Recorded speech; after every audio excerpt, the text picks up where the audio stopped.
All righty. What is going on, fellas? Lots of you guys have submitted trade questions, start set questions, super messages, everything in between, team reviews. We're going to tackle all of those for you guys. I know a lot of you guys are redeeming those vouchers from the season pass and whatnot. So we're going to make sure we get through all of these questions today. Anybody who submitted a team review, trade question, start set question on the site, we will get to you. And of course, if you guys do want to submit more, that is linked down below in the description of this. Bear in mind, though, that we have a lot of questions here. Yeah. So if you want like a more in-depth answer, maybe save those trade question vouchers, those start set question vouchers. Later in the season. If you do want to save them for during the season, we'll probably be less busy. Yeah. A lot of people are trying to cash in early on. Typically, we'll probably be less busy than like Thursday night streams and Sunday morning streams in this one. But everybody's, I'm sure, very excited for the season to begin. We're going to go through the trade questions, start sits, and those ones first, and then we'll do the team reviews at the end. We do have about 14 team reviews in the hopper here, so unfortunately, we would not be able to, give away any vouchers or anything because we do have to take care of the people who are redeeming their annual Motherflocker team reviews, and of course, people who are paying for team reviews as well.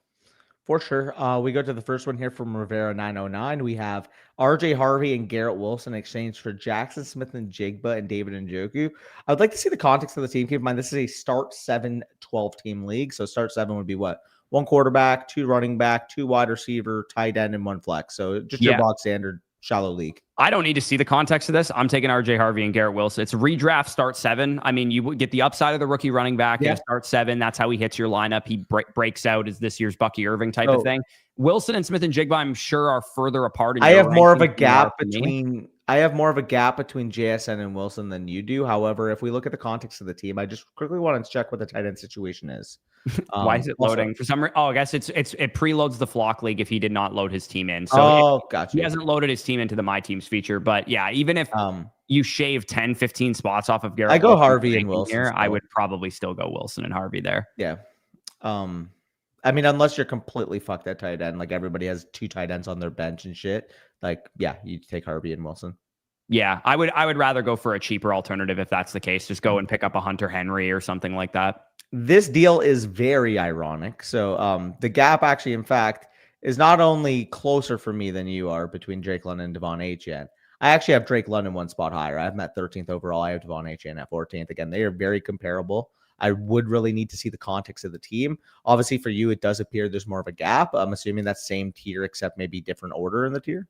Yeah, I actually have Achane a tier ahead of London. Now that Achane's back and he's ready to go, I'm definitely taking Achane over London. I know some people might be worried. Let's see the team real quick. This is one of those rare situations where you do maybe roster Ollie Gordon at the beginning of the season. I personally just prefer Achane. Let's look at the team context because, again, like I said, I do have London higher, so I do think the team context is going to matter. He has the best team in his league according to this, and so he would have 8. Would he be the one receiving? Yeah, okay. So he has London currently, right?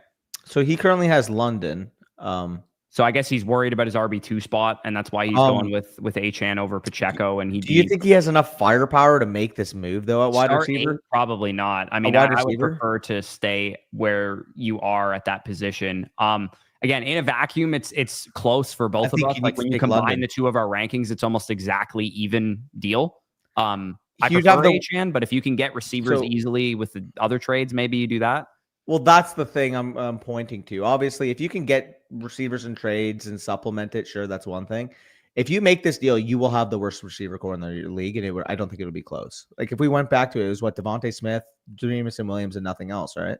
Yeah, Smith, Williams, DJ Moore, I think were the other guys. He's Tata. Tata's the one that submitted it. Jacoby Myers isn't bad. DJ Moore is bad for your third. I think he already made the move because he said it 6 days ago, and he is Tata. Okay, so yeah, he made the move already, which means that he is the top team. Okay, sorry. So apologies for that.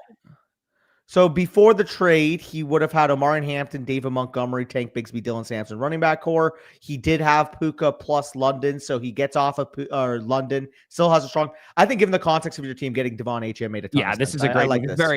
Very similar to my home league team. Actually, you guys are going to be seeing that vlog very much later today. Hopefully, I can get it out today because it is a lot of editing, but. Yeah, this is a great move given the context of your team. We can roll with Devon Achane. Apologies for the little confusion there. Yep. Start sit question. I do not see. Okay, here we go. It is popping up here. I have begun on my week 1 rankings, so I do have context of who's playing who and all that kind of stuff. Judkins, we still have absolutely no idea if he's going to be signed in time for week 1 or if he gets signed, if he's going to be playing. And even if he's signed, I don't think he's going to play. Honestly, for me, the safety here would be taking the touches of either Nick Chubb or Jameson. Javonte Williams. Javonte Williams, tougher matchup, but better implied offense. Houston going up against the Rams. I think there's more potential opportunity because the Rams' defensive front isn't nearly the Philadelphia Eagles. Honestly, I think the Rams' front's maybe just as good. I think my answer, regardless of Javonte Williams, because you're getting the security of the offense, is basically where I'm at here. Yeah, the matchup does suck, but the other thing too, if the Cowboys are in a hole, Javonte Williams is going to be the third down back, especially early on, because Jaden Blue missed a ton of camp, lower body injury. Like Javonte Williams could have like 4 or 5 targets. Could be playing from behind against the Super Bowl champions on the road too. We know the Cowboys defense probably won't hold up too well now with Micah Parsons on the mend. Nick Chubb, we still don't exactly know, even though it seems like he's the safe touches guy. I mean, I picked up Dameon Pierce in the Flock League, spoiler alert for our vlog, because I think it is possible that there could be a split carry situation. It is possible that Woody Marks could be involved there. So we don't know for sure if Nick Chubb's going to be like a full-fledged 60-70% opportunity share guy yet. Yeah, and if you guys will see my clips soon too, but Corey, I'm sure you saw, but I basically got a lot of my targets. There were a couple that I missed out on because some people were, spoiler alert, throwing around some fab already. I'm not throwing around actual fab. You threw around some fab. You didn't go crazy though. I saw a couple pretty egregious ones. Yeah, I already spoiled it. I think I got Dameon Pierce for a decent amount. So did you put fab on him? Yeah, I put fab on him. I think there's a real chance he could end up being one of the bigger week 1 ads for people. If you recall, 2 years ago when Cam Akers was supposed to start for the Rams and then Kyron ended up like really eating into his workload, people were blowing big fab on Kyron. I think knowing that Dameon Pierce has a history of producing and Nick Chubb's really old, it wouldn't shock me if he ends up being one of the biggest waiver ads of week 1. If Dameon Pierce goes out there and out touches Nick Chubb or something like that, he could end up being a huge riser. I contemplated bidding a couple of fab dollars on some special team / defense, but I noticed that even if I put some fab in, I would have lost some of the tiebreakers. So I'll take it. Yeah, and then as far as the last question we just answered there, Judkins and Caleb Johnson, the rookies, you got to see what they're doing, and Judkins specifically, we have no idea what the hell is going on there at this point. It does sound like they maybe try and get a contract done, but we don't know if they're going to exempt him, suspend him, whatever the case is. Harris, this isn't worth it to me. Here, he says downgrade from CMC to Walker, but CMC's future health. So I mean, ironically, you're going from one injury-prone guy to another. So if that's the major reason you're making this deal, I don't think that's the greatest. I don't think this is worth it to me. I don't think it's worth it to me. If I'm talking about, like, would you take realistically, I mean, like the way you see it in the rankings, there's only a 3-spot discrepancy between Kenneth Walker and JSN. There's a 5-spot discrepancy between AJ Brown and McCaffrey in a higher round. Yeah, and it's a tier break in my rankings at least. Well, that's the thing. Basically, you're giving up, let's say, in a median projection, McCaffrey's a mid RB1. He's a mid RB1 in a median projection. Walker, a low-end RB1, high-end RB2. You're giving up a mid wide receiver 1 for a low-end or high-end wide receiver 2 cut. It's fair on the surface, but with McCaffrey's ceiling baked in and all that kind of stuff, if you believe a ton in Walker, like you think he should be a top 8 running back this year or something, then maybe I could get behind this deal.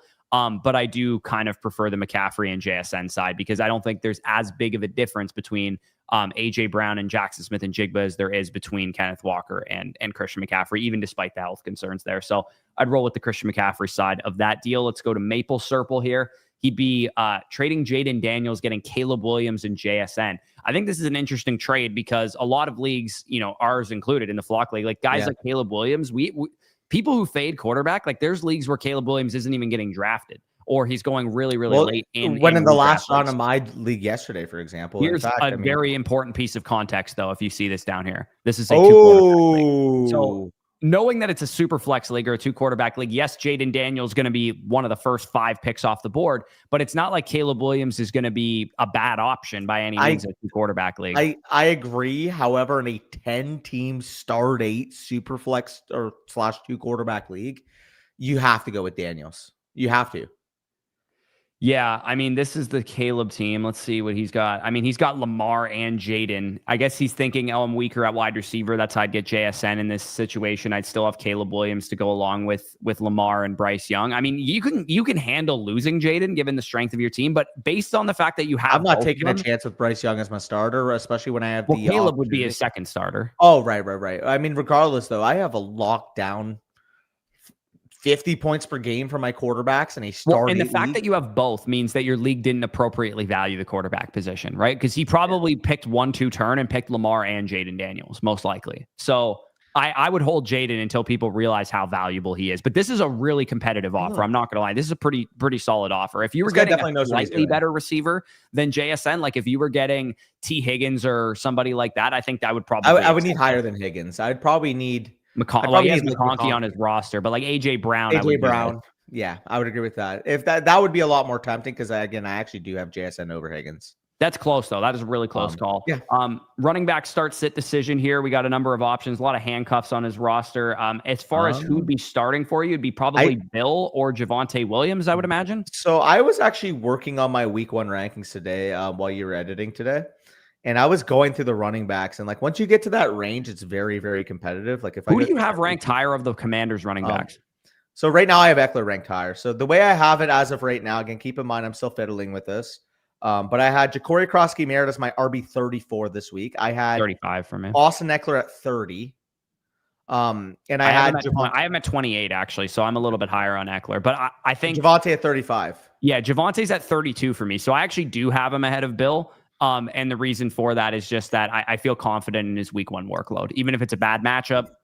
Like you made reference to, Javonte can catch some passes in that game. I personally would go with Javonte. Do you have Bill over Javonte? Did you say? I have Bill over Javonte given the matchup. They play the Giants. I think that's totally fair. My only counter would be with Miles coming in with a banged up kind of knee issue that he's been dealing with James Blue being a rookie. I could see Javonte getting 70+% of the opportunities in that game. Javonte's workload is not my question. It's more so even if you gave like Krosky-Merritt 13 to 14 touches against the Giants, dude, like Washington, their offense could get going.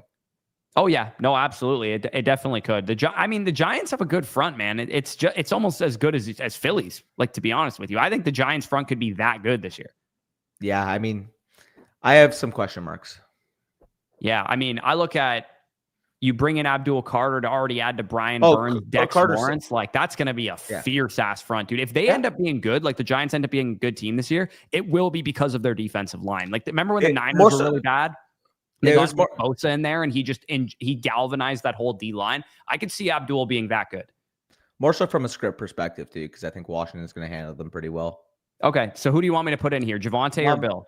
They are back-to-back in my rankings. I'll give you authority to choose which one you like here.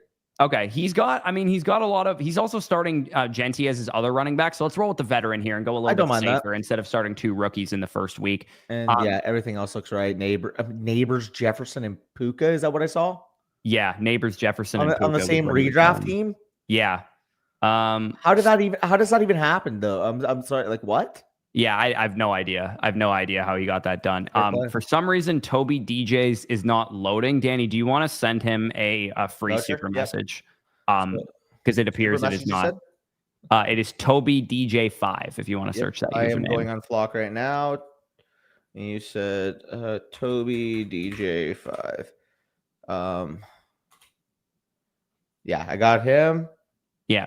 I'll go on to the next question while you're doing that there. CM. And it was a trade or a start sit? It was a super message if you want to give him a super message there. But we can't send vouchers for super messages. Well then give him a start sit then. Okay. This is a trade question from CM Meyer. He'd be giving away Amari and Hampton, Garrett Wilson in exchange for Devon Achane. That's a really interesting offer. I mean, it's RB4 versus RB11 for me. So technically that's a pretty large discrepancy in terms of rankings, but Garrett's a pretty significant piece to be receiving in this deal here. I think that might be too much to turn down. Yeah, like knowing you'd be upgrading from Hampton to Devon Achane in your starting lineup to go along with Jefferson and Collins, and you have Igbuka and Golden in the wings. It is a start 8, so the Igbuka and Golden would be starters for you unless you're going to throw Henderson into your starting lineup. I got a counter here. Would he do this with James Cook instead of Amari and Hampton? If you're going to make that's a good counter. That's a good counter. Yeah. Like I don't think I would do it with Hampton, but if you can convince him to do it with Cook and Wilson, things I think that's a lot more appropriate. And keep in mind, again, 10 team start 8 format, so like depth won't matter as much. Like you're going to see some like rosterable players on the bench, right? Yeah, and just a quick feature of our trade simulator here that you guys can see is that we can give you alternative trade offers, which is what I'm doing right here with option 1 versus the initial trade. In the initial trade, I think we lean the Hampton side just a little bit, but in this trade, I think we can lean towards Devon Achane there because I do think that's a pretty close discussion. Quickly go through the team because I'll explain to the audience too what we mean by that. Go down. So if you guys can see on the right, even though theoretically it's Devon Achane in exchange for Garrett Wilson plus James Cook, you could also say it's technically speaking Devon Achane plus Jaden Reed or Caleb Williams. Yeah, I mean, Jaden Reed should be rostered in this league, especially by you because you have Matthew Golden. So it would make sense that you pick him up and, see what happens in the Green Bay receiver core. Sampson and Burden are available too. Yeah, I mean, I wouldn't drop any. Jaden Reed is pick upable you'd have in a free roster format, spot. but who are you dropping for Sampson? But that's what I'm saying. You would have a free roster spot. I'm saying you could get a Jaden Reed or a Dylan Sampson or a Luke. Yeah, you'd have Yes, you're right. Yeah, you'd have a free roster spot. Sorry, and Jaden Reed would make a lot of sense in that situation. But yeah, that's probably how we would counter that trade. We can move on to Gilditz here. Yep. Devon Achane, a popular guy to talk about here. Devon Achane, Rome Odunze in exchange for Aaron Jones, Lad McConkey. Here's the downside. Yeah, I think I like the Odunze side here. This is pretty straightforward to me. I mean, I love McConkey. You see how high I have him ranked, but two free upgrades. Yeah, 2 free upgrades. I mean, that's a good way to go about it. Yeah, that's not really making a whole lot of sense. This is a start sit question. Again, maybe I'm not sure if he knew how to fill this out properly, but let's maybe just rank these guys in case he didn't know. So it's a start 7. So I'm assuming what he's saying is out of these options, he gets one wide receiver and a flex is I think he's asking. Correct. I mean, Jamar Chase is in your lineup, obviously. Yeah. So, I mean, let's just pretend Chase is wide receiver 1, I would assume. I would throw Pickens in there as your wide receiver 2 of these options. And then my flex would be Igbuka. But Odunze versus, Reed's banged up right now. Definitely don't want to be starting him. It would be Igbuka versus Reed of this conversation. I'd put Igbuka over Reed very easily. Yeah. Well, I'm sorry. Igbuka versus Odunze. Sorry. Igbuka versus Odunze is which is a very fair conversation. Again, I was going through my wide receiver rankings. I was having a tough time slotting them. They're at 25 and 26 respectfully. I'm taking the coward's way out, just like I was doing in the draft season. They are back to back in my rankings, and because I had a Odunze higher before the draft, obviously I will have him one spot higher. But George Pickens, I have at 19 because I do think there's an opportunity. The Cowboys' offense could throw the ball 45 times in this game. Yeah, I actually have Igbuka closer to Pickens than I do to Odunze in this conversation. I have Igbuka at 30 and I have Pickens at 28. So it's very close for me. In this question specifically, I have. You said you had Pickens at 28 at wide receivers this week?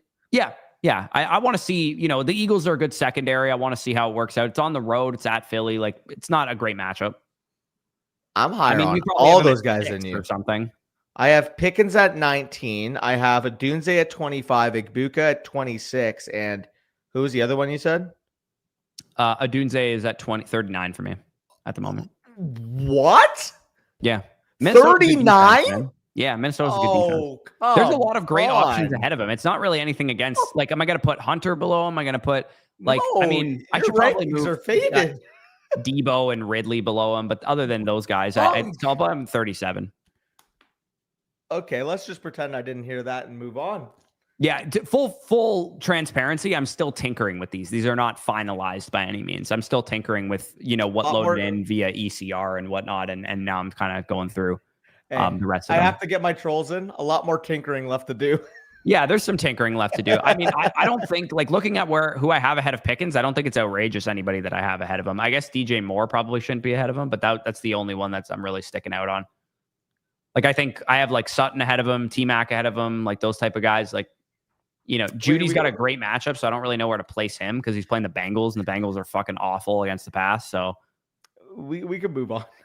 Anyways, let's move on. Let's keep going. We got a lot of questions to get through, so we're gonna. All I know is you guys better stay tuned for the Sunday live stream because we're gonna be throwing some bets at the wide receiver rankings. Yeah, week. We will also, for what it's worth, we will be live Thursday before the games as well to answer more questions for you guys.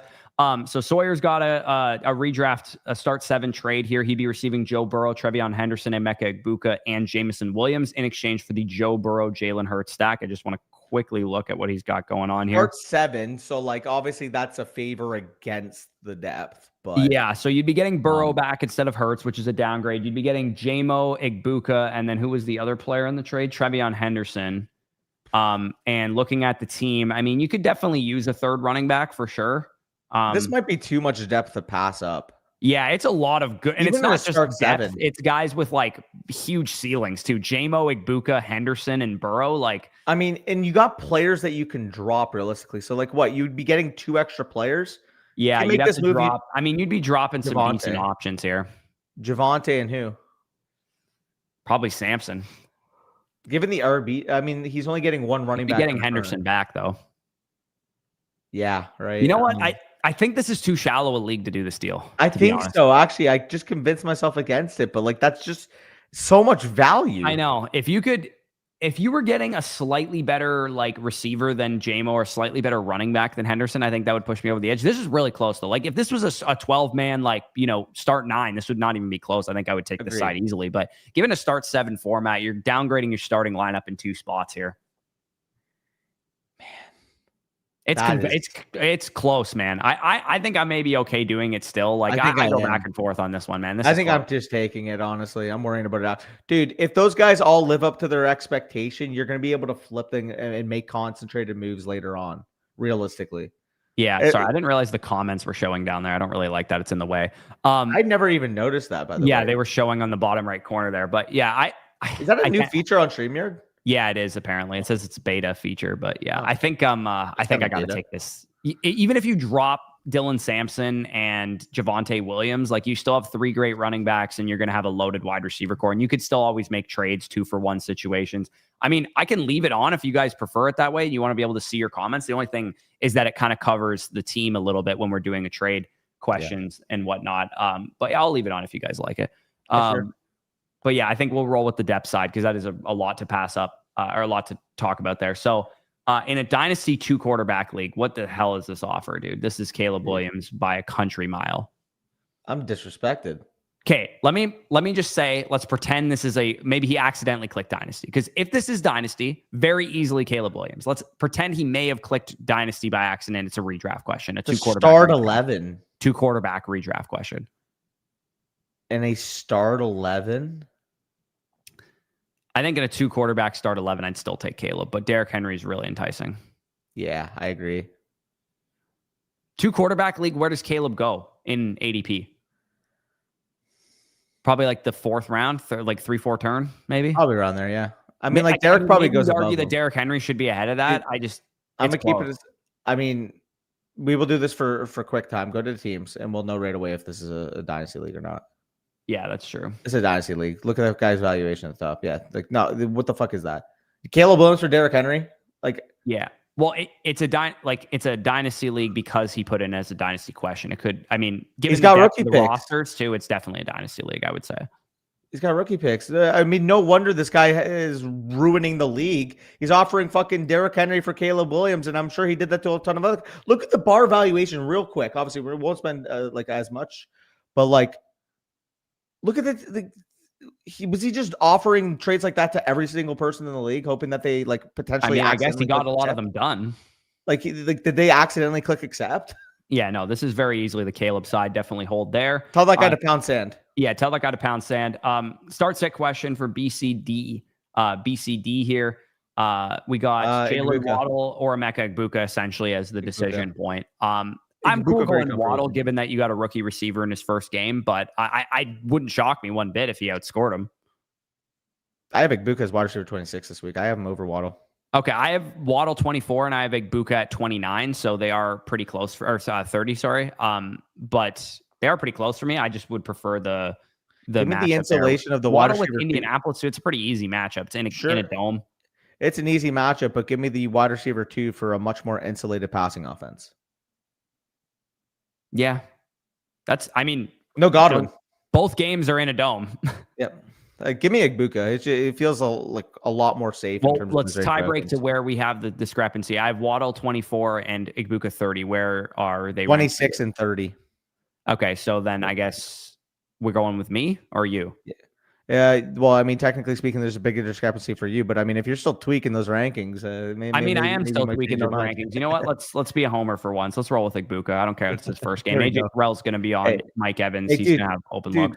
Dude, just release yourself. Rank him over Waddle. Feel good. You can do it. I believe in Freak, you. we have not done any team reviews yet. We're going to go through the start sit questions and the trade questions first, and then we'll do the team reviews after. We should probably go a little faster than we're currently going right now. Drake May, Trevor Lawrence is the quarterback. I mean, May against matchup-wise, Vegas, Lawrence against Carolina. Yeah, I think I'm taking Lawrence versus Carolina there. Carolina's defense is pretty dusty. I will say, though, there's a sneaky little environment there for Drake May. They're closer, 11 and 14 for me. See, the problem I have with Carolina is they're a lot more of a run funnel. They were last year, but they have Debro now back. Like Derek Brown's back. Oh, sorry, I called him Debro because of the Fantasy Pros. That's who I was thinking of for a second. I'm like, wait, what? I thought Derek Brown's his name too. So Debro, Derek Brown.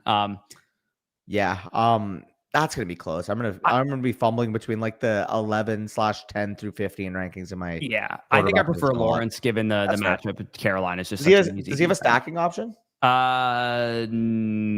Okay, that would have been awesome. No, doesn't look like it. And then in your flex, you'd be between, I would presume, like Breece Hall, Walker, and T-Mac probably would be the three that you're deciding between. Walker. You're gonna roll with Walker there. I mean, Jacksonville's a pretty easy secondary, man. I'd be cool going T-Mac there, but Walker would be probably my preference as well. I got Walker at RB12 defense, but where do you have Walker? RB12 this week. Yeah, I got him at RB13 right now, so that's pretty. I mean, the difference you might have Kamara over him. Yeah, I have Kamara over him. That's the only difference. I'm assuming you have him over Trevion just because the rookie factor. Yeah, I have Trevion at 24 because I just want to see it a little bit what the workload looks like. I am higher than you, but I also had him there pre-draft. Omar Hampton, I struggled with where to place because it's a tough matchup, and of course there is the factor that like rookie scale, right? Yeah. Quarterback question again with Lawrence involved. Are you going Caleb against the Vikings defense, or are you going with Lawrence here? I think I'm going to probably lean towards Lawrence again. Let me take a look. Sorry, my shit's loading. I like Caleb this week, but I don't want to put him against the Vikings defense in week one. The Vikings are a very boom-bust defense, though. They are, but it's a new offense that's being installed there, and I think they're a pass funnel, growing pains a little bit. So I personally would like the Jags situation better. Well, what's the implied totals? Because again, like there's also a factor that they're a big pass funnel. I'm curious what the implied totals of both teams are in both games. Let me take a look. Yeah. So what? Monday Night Football and 425 slate? No, one slate. And then as far as the flex, it would be between Pacheco and Igbuka for me. So Pacheco and Igbuka, who would I prefer in this? So Corey, what's up? Jaguars minus 3.5, 46.5 implied total. Okay. Monday Night Football, the Vikings are minus 1.5, only a 43.5 implied total. So I'm actually going to make the jump. I'm going to move Caleb Williams down a little bit, and I'm going to put Lawrence above him. Yeah, the implied total is not going to be great for the Bears there. So we'll go Lawrence. And do you have a preference here? We got the Igbuka situation with the Falcons again, and then Pacheco and the Chiefs are going to Los Angeles on Friday in Brazil. I'm not sitting Igbuka in a PPR league. Yep. Okay. That's totally cool. Like you're starting the rookie in your other flex, so maybe you'd be like, I'll go with the veteran, Isaiah Pacheco. But yeah, I mean, like that's a fair call. If you wanted to do that'll shave some maybe risk, but I don't know. I'm cool. Right? I love the game environment. I think the Igbuka coming out part, like if Igbuka goes for 100 yards in his first game, I literally buy a jersey in my vlog. I'm not even joking you, dude. I think that game might go like fucking 38-31. Yeah, I would love if it did. Hopefully the Bucs win it. Hopefully Drake London fucking drops some fucking touchdowns on you guys. I'm gonna need it. Yeah. E. Barish here. He's got Cam Ward, Travis Hunter in exchange for Caleb Williams, Devontae Adams, and Hunter Henry. This is a dynasty question. You can see in my rankings, Hunter and Caleb not that far off. I'm sure they probably are for you as well as Hunter Stan. I mean, they're just like both evenly higher up the rankings than where you have them. It's kind of funny. I think I like the Ward and Hunter side here. You're getting a young quarterback back, and you get the small downgrade asset-wise. That's where I'm leaning on face value now. If I'm looking at it, Caleb Williams 11 versus Hunter at -2 rookie picks. He's 22. So then you do the math, like 11 to 22. What would you need about there? Cam Ward's probably a 4th or 5th round pick. Devontae Adams and Hunter Henry are both like 8th round for Devontae Adams and 15th, 16th for Hunter Henry. Like Hunter Henry isn't consequential in this. Yeah. To me, it's the question of would you break the asset of Caleb Williams and get a much older wide receiver into 2 assets that could really accrue a ton of value? Yeah, I think this is the Ward Hunter side. I think in a calendar year, this won't. Like if Ward's good, especially like even if Caleb has a great step and he's a top 12 startup pick, Cam Ward would be like a third round startup pick, and Hunter could be at worst a third or a second round startup pick there. So yeah, I'm definitely rolling with the Cam Ward side. Reasonable offer though with the two rookies, but I still feel comfortable in that one. Very reasonable offer though, no doubt. Yeah, outlying daddy, shout out.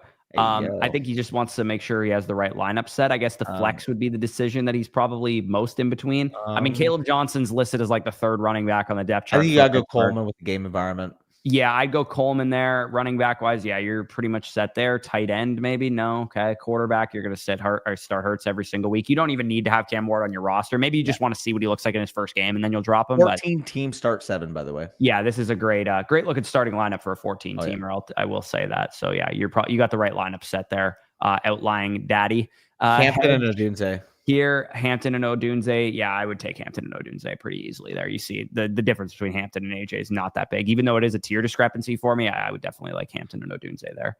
Yep.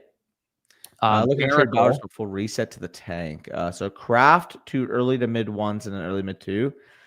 I would need that early to mid 2 probably to be a 1. So it is it's tight end premium too. I think I probably want 3 first plus of asset quality, and I think you are, like you said, a first short in this deal. You could either take Kraft out of the deal for another first or get a first instead of that early to mid second, and I think I would maybe accept this. But dude, you're going into a tank. Like, what's the harm in just holding Bowers through it? He's very young, and he'll be great coming out of the situation. I get somebody will cash out for the pick value, but I think you have probably other assets you can do that with. Somebody will cave as well. Keep that in mind. Yeah, I think I'd lean towards the Bauer side. Unless you can get him to throw in another 1, take away the 2, throw in another 1, take away Kraft. I think that would probably be how I would lean towards it. 6 solvency was the next question that we had here. Is this going to let me go to next question? Yahoo League, half PPR, 8 points rush, 6 points passing, 7 points receiving. Best draft strategy. I mean, unfortunately, I think we might be too late on this one. It's 3 days ago that we got this question. Danny, do you want to send 6 solvency a start sit question, because we may have been too late to this one when he sent us this. I would say given that what's up? Sick solvency. Yeah, I'll answer the question in the meantime if you want to send him that.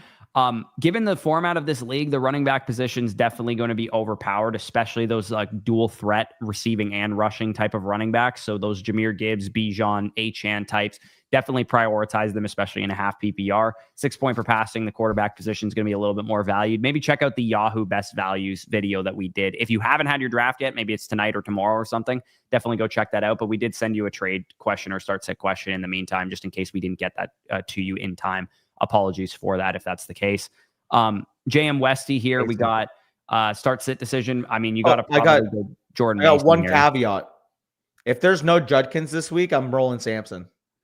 Samson played above Jerome Ford in the final preseason game. He did, and he's got a great game environment going up against Cincy. If there's no Judkins this week, Samson's a top 30 running back in the rankings. I wouldn't put him quite that high, but he definitely belongs in flex consideration for sure. And I would put him over Mason as well. Like full transparency. Now, this is Mason probably though. Full transparency, I'm going to have a tough decision between him and Jalen Warren if Judkins isn't playing. Yeah, Jalen Warren. There's a thing that just came out today that he's been named the starter and stuff. I have him as a top 25 guy. Like he's a definite start for me. Trust me, I love Jalen Warren as well. I mean, I have him on 2 of my 4 teams, and including one that was literally against you. That's going to be my debate. Full transparency, like my RB2 slot, because it's not like I'm sitting in my like against you. I'm not sitting Lamb. I'm not sitting London. I'm not sitting Hunter. I'm not sitting Adunze. The only open spot in my lineup is RB2, and the 2 guys like I cannot decide between right now are Samson and Warren. Yeah, I actually, even if like Judkins is back, I can't imagine he'd be a major part of the game plan anyway. So I'd actually probably lean Samson over Mason anyways, to be honest. Chicago's got an underrated defense, dude. I could see that being a little bit more of a slugfest. I mean, the implied total kind of implies it with 43.5, but I think that might be a slugfest on Monday Night Football. Yeah, are you gonna roll with London or Loveland? I still gotta go Loveland here though. With that You're being gonna said, go like Loveland even in his first game over Hunter Henry? I cannot look myself in the mirror if I started Loveland over Hunter Henry, and Hunter Henry I has guess like I'm looking 4 targets myself and in the 2 mirror catches. because I would do it personally. For one game, see Can't what do the it at snap all. share, the route participation looks like. I personally would start Hunter Henry's not a Henry. good enough alternative. I don't care enough in terms of Hunter Henry bullishness to fight you on this one. So I'll roll with Well, that's Loveland the in thing. the It's actual like question here. if it was like a Jake Ferguson or a Dallas Goddard or something like that, okay, maybe you do it. But like Hunter Henry isn't like a big ceiling guy, anyways. I Like, mean, would Hunter rather Henry see is the literally field. one spot behind both of the names that you just Well, said in my rankings. I know, but I'm implying that that's the cutoff, is what I'm Okay, saying. yeah, that's fair. That's fair. Like that's as gross as I would get. Yeah, I mean, if you have like Zach Ertz, Dalton Kincaid, Hunter Henry, Dallas Goedert, Jake Ferguson, or better, that's kind of where I would be at with Loveland, just because I do kind of want to see a little bit what his route participation and stuff looks like, because he didn't play a ton in the preseason. So I personally would go Henry, but that's a close discussion. Hey, My advice on it. What's live up? Live a little. Yeah, live a little indeed. That's our favorite phrase. For sure. Okay, our Collet here. Hunter and RJ Harvey for Nico Collins. This is like Sophie's choice for Danny. It's a dynasty 1 quarterback league. I think I probably like the Hunter and Harvey side here. If this is a dynasty league, yeah, give me Hunter and Harvey for sure. Yeah, that's a close. That's I'm choosing between my babies, but with what I think of what Travis Hunter is going to ascend to, you're taking the younger version of like the asset that Nico is hypothetically, right? So no, for sure. So yeah, Money Mitch, he's got a redraft 1 quarterback start 9. Trevion Henderson, Jordan Addison, Jamar Chase spicy for Nico. Yeah, this is a heater in the league chat if this goes down. Nico Collins, Drake London, and Alvin Kamara. I think I prefer like the Collins, London, Kamara side. You're getting better assets there. Like Addison's just not enough of a needle mover to upgrade to Chase there for me. Yeah, and the part of it too is like, I mean, I have London and Collins as 2 of my top 13 assets in redraft. Yeah, so at that point, 14 assets for me, so they're very close. Even if we said, okay, Chase plus Henderson equals London plus Collins. Again, I would probably still slightly favor London plus Collins. Let's say that evened out. You get the discrepancy of Kamara versus Jordan Addison on top of that. I mean, Kamara might be like a top 12 running back, especially to start the year, right? Yeah, like his week 1 projection is higher than Genty's in terms of his like higher or lower for receiving yards. Who do you have ranked higher this week? What's up? Who do you have ranked higher this week? I am curious. I have Kamara ranked higher. Fair enough. Okay, so I have Genty ranked higher, but like that is a very close discussion. Kamara is my RB9 this week. Like I have him pretty high this week because the Cardinals, like I don't know how many Kyron Williams you have him over JT? you've seen of him dominating the Cardinals run defense, but do you have him over JT? Yeah, I do. JT's at 10 for me. I have JT higher, but like that's reasonable. I have JT as my 9 right now. That's why I said that. Yeah. I'm curious if we have the same top 4. I think the top 4 should be pretty unanimous. I have the top 4 as Bijan, Gibbs, Barkley, and McCaffrey. I have it Barkley, Gibbs, McCaffrey, Bijan. So literally the same top 4. Yeah. Okay. So we agree on the side there. There. Shout out J Metal K, baby. I gotta make sure I hit the winner side of that deal for Money Mitch there. J Metal here with a trade question. Appreciate the bonus Dynasty that you sent us here. 2 quarterback Dynasty League. Jack Besh in exchange for Chuba Hubbard and Garrett Wilson. Okay, hold on. So this is in our Devy League. He's saying, I would also be receiving TJ Moore, which is a 2027 wide receiver prospect. I believe TJ Moore was a Devy 1 in our league, by the way, like when we did our startup. Devy 2nd, Devy 3rd for his Devy 4th. So basically, I would obviously prefer the 3rd to the 4th, but let's just. I think this is just Chuba and Garrett Wilson. I think I agree, but I see the vision because TJ Moore is a big time hype prospect right now. Like I will say, he's the Clemson receiver. So him, Wesco, and Williams are the 3 Clemson wide receivers. Curious how Moore did. So in the first game, he went 4 for 55. How many targets did he have? It doesn't say on ESPN. I don't care. I think Wilson and Hubbard are good enough assets that he's not moving. I think I agree right now. There is the opportunity where TJ Moore 6'3", 200, he ends up being like a top 10 pick. Like that's. I'd say there's like maybe a 10-15% chance that happens. Even if he's a great prospect, like it's just. Well, that's what I mean. About a freshman receiver or sophomore receiver. He could be a top 10 pick, but like Garrett Wilson was a top 10 pick. Exactly. Yeah. Yeah, Danny. I'm not hating. I was just painting the picture to TJ Moore, and then I said, with that being said, I would take even be Garrett Wilson. I agree, Scribbles. I was painting the picture for why TJ Moore has hype. Did you not just hear my whole diet? Yeah, and Lou, we'll be doing both based on the questions we have. Dynasty and redraft will be going back and forth here. Appreciate that. Also, why is his name Simp and he's simping you? Blurry asks this question here. Redraft one quarterback, start 7. So again, Hammers being very valuable here. Kyron, Lad McConkey, Jordan Mason, kind of just a throw in. Bijan, Rice, DJ Moore. I think I like the Bijan, Rice, DJ Moore side here. Yeah. Let me see. So, I mean, Bijan's the clear best player in the deal. To start 7, 10 teamer. Honestly, in a start 7 half PPR 10, give me Bijan every single time. I think I would do this trade without DJ Moore in it, with a start 7 half PPR 10 teamer, to be honest with you. So think of it like this too, Corey. I'm assuming you have enough depth in a start 7 to be able to, a 10 team start 7, to be able to weather the storm. I mean, real quick, go to the team, check what the waiver wire is, because that'll give us a big thing. Because you're assuming you put Rice on the bench, or Rice on the bench, or Rice on the IR, whatever you can get away with. I know some people like the suspended IR thing. Like, I don't know, it's different in every league. With that being said, Rashid Rice, he's gonna be out for a little bit, sure. You plug somebody in for now, and then when Rashid Rice comes back, you have a top 10 wide receiver. Well, and you'd plug in DJ Moore for now, who's probably going to be better at the first 6 weeks of the season anyways. Yeah. I'm not even a big DJ Moore guy, but come on. Let's give it a little refresher. And let me just go back to Toby DJ. We sent you a review voucher, Toby DJ. So I'm going to hit next question. Sure. So you should have another review voucher. Or sorry, not a review voucher. What did you send him? A start sit voucher? Yes, a start sit voucher. We sent you a start sit voucher, so check your vouchers to make sure you redeem that, because unfortunately the super message did not go through. I'm going to refresh the thing here because I feel like we probably got some more questions in the meantime that are start sit trade question related, and we absolutely did. So we got to go through these a little faster here. Bush, did you see the report that just came out from Shefty? What? Don't look yet, but garbage wide receiver goes to the exact spot you would expect. You're going to see it. Garbage wide receiver. Okay, I don't know who the garbage wide receiver is. Is it Gabe Davis? Okay. Exact spot I would expect. The Steelers? Who needs receivers right now? Patriots? It's very obvious when you just don't think about a team that would need him. Not a team that would need him. Like not a team that you would think, they clearly need a wide receiver too, but also it's Chiefs? He went back to the fucking Bills. Okay. All right. I kind of respect that. They kind of have a shit receiver core. So went back to the Bills.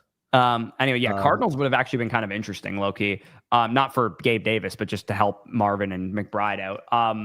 So Drake London, David, we already answered this question, I believe, didn't we? Or no, this is a different question. Dude, we just had Drake London and Njoku in a different question. I'm London stan, but what are we doing? Yeah, St. Brown is literally ranked ahead for me. So even if you prefer London, it's at least same tier. What? Yeah, that's a crazy deal right there. You're getting a free McBride to fucking Njoku upgrade. I think he was offered that, and he's wondering if he should take it, is what I think. This guy's trying to rip you off, brother. So don't take that. Yeah, no, that guy's an asshole. Yeah. B Nads, shout out.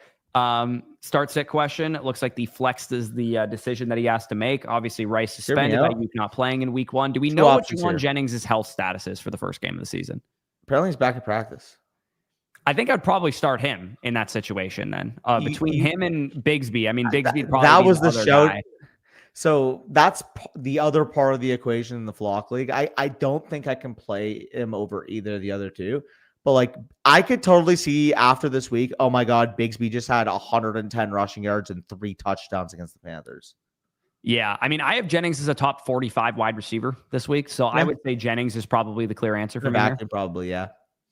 I probably agree. But yeah, otherwise, it looks like the lineup's set pretty well. Let's move down to J. Lou start sit question here. It looks like everything's filled out. I guess I'll just double check to make sure there's no changes I would make. Yeah, I'm assuming he just wants us to fiddle with the lineup in case we disagree. Yeah, I guess it'd be Kyler versus Dak there. I think I'd probably still roll with Kyler. Better matchup, yeah. Yeah, the receivers, no decisions to make there because you're absolutely in great shape at that position. Tight end, I can't imagine you have a better guy than Kittle, and you don't. So yeah, it would be just Kyler versus Dak, which I would prefer Murray. Yeah, I would just rock that as is, brother. Cool.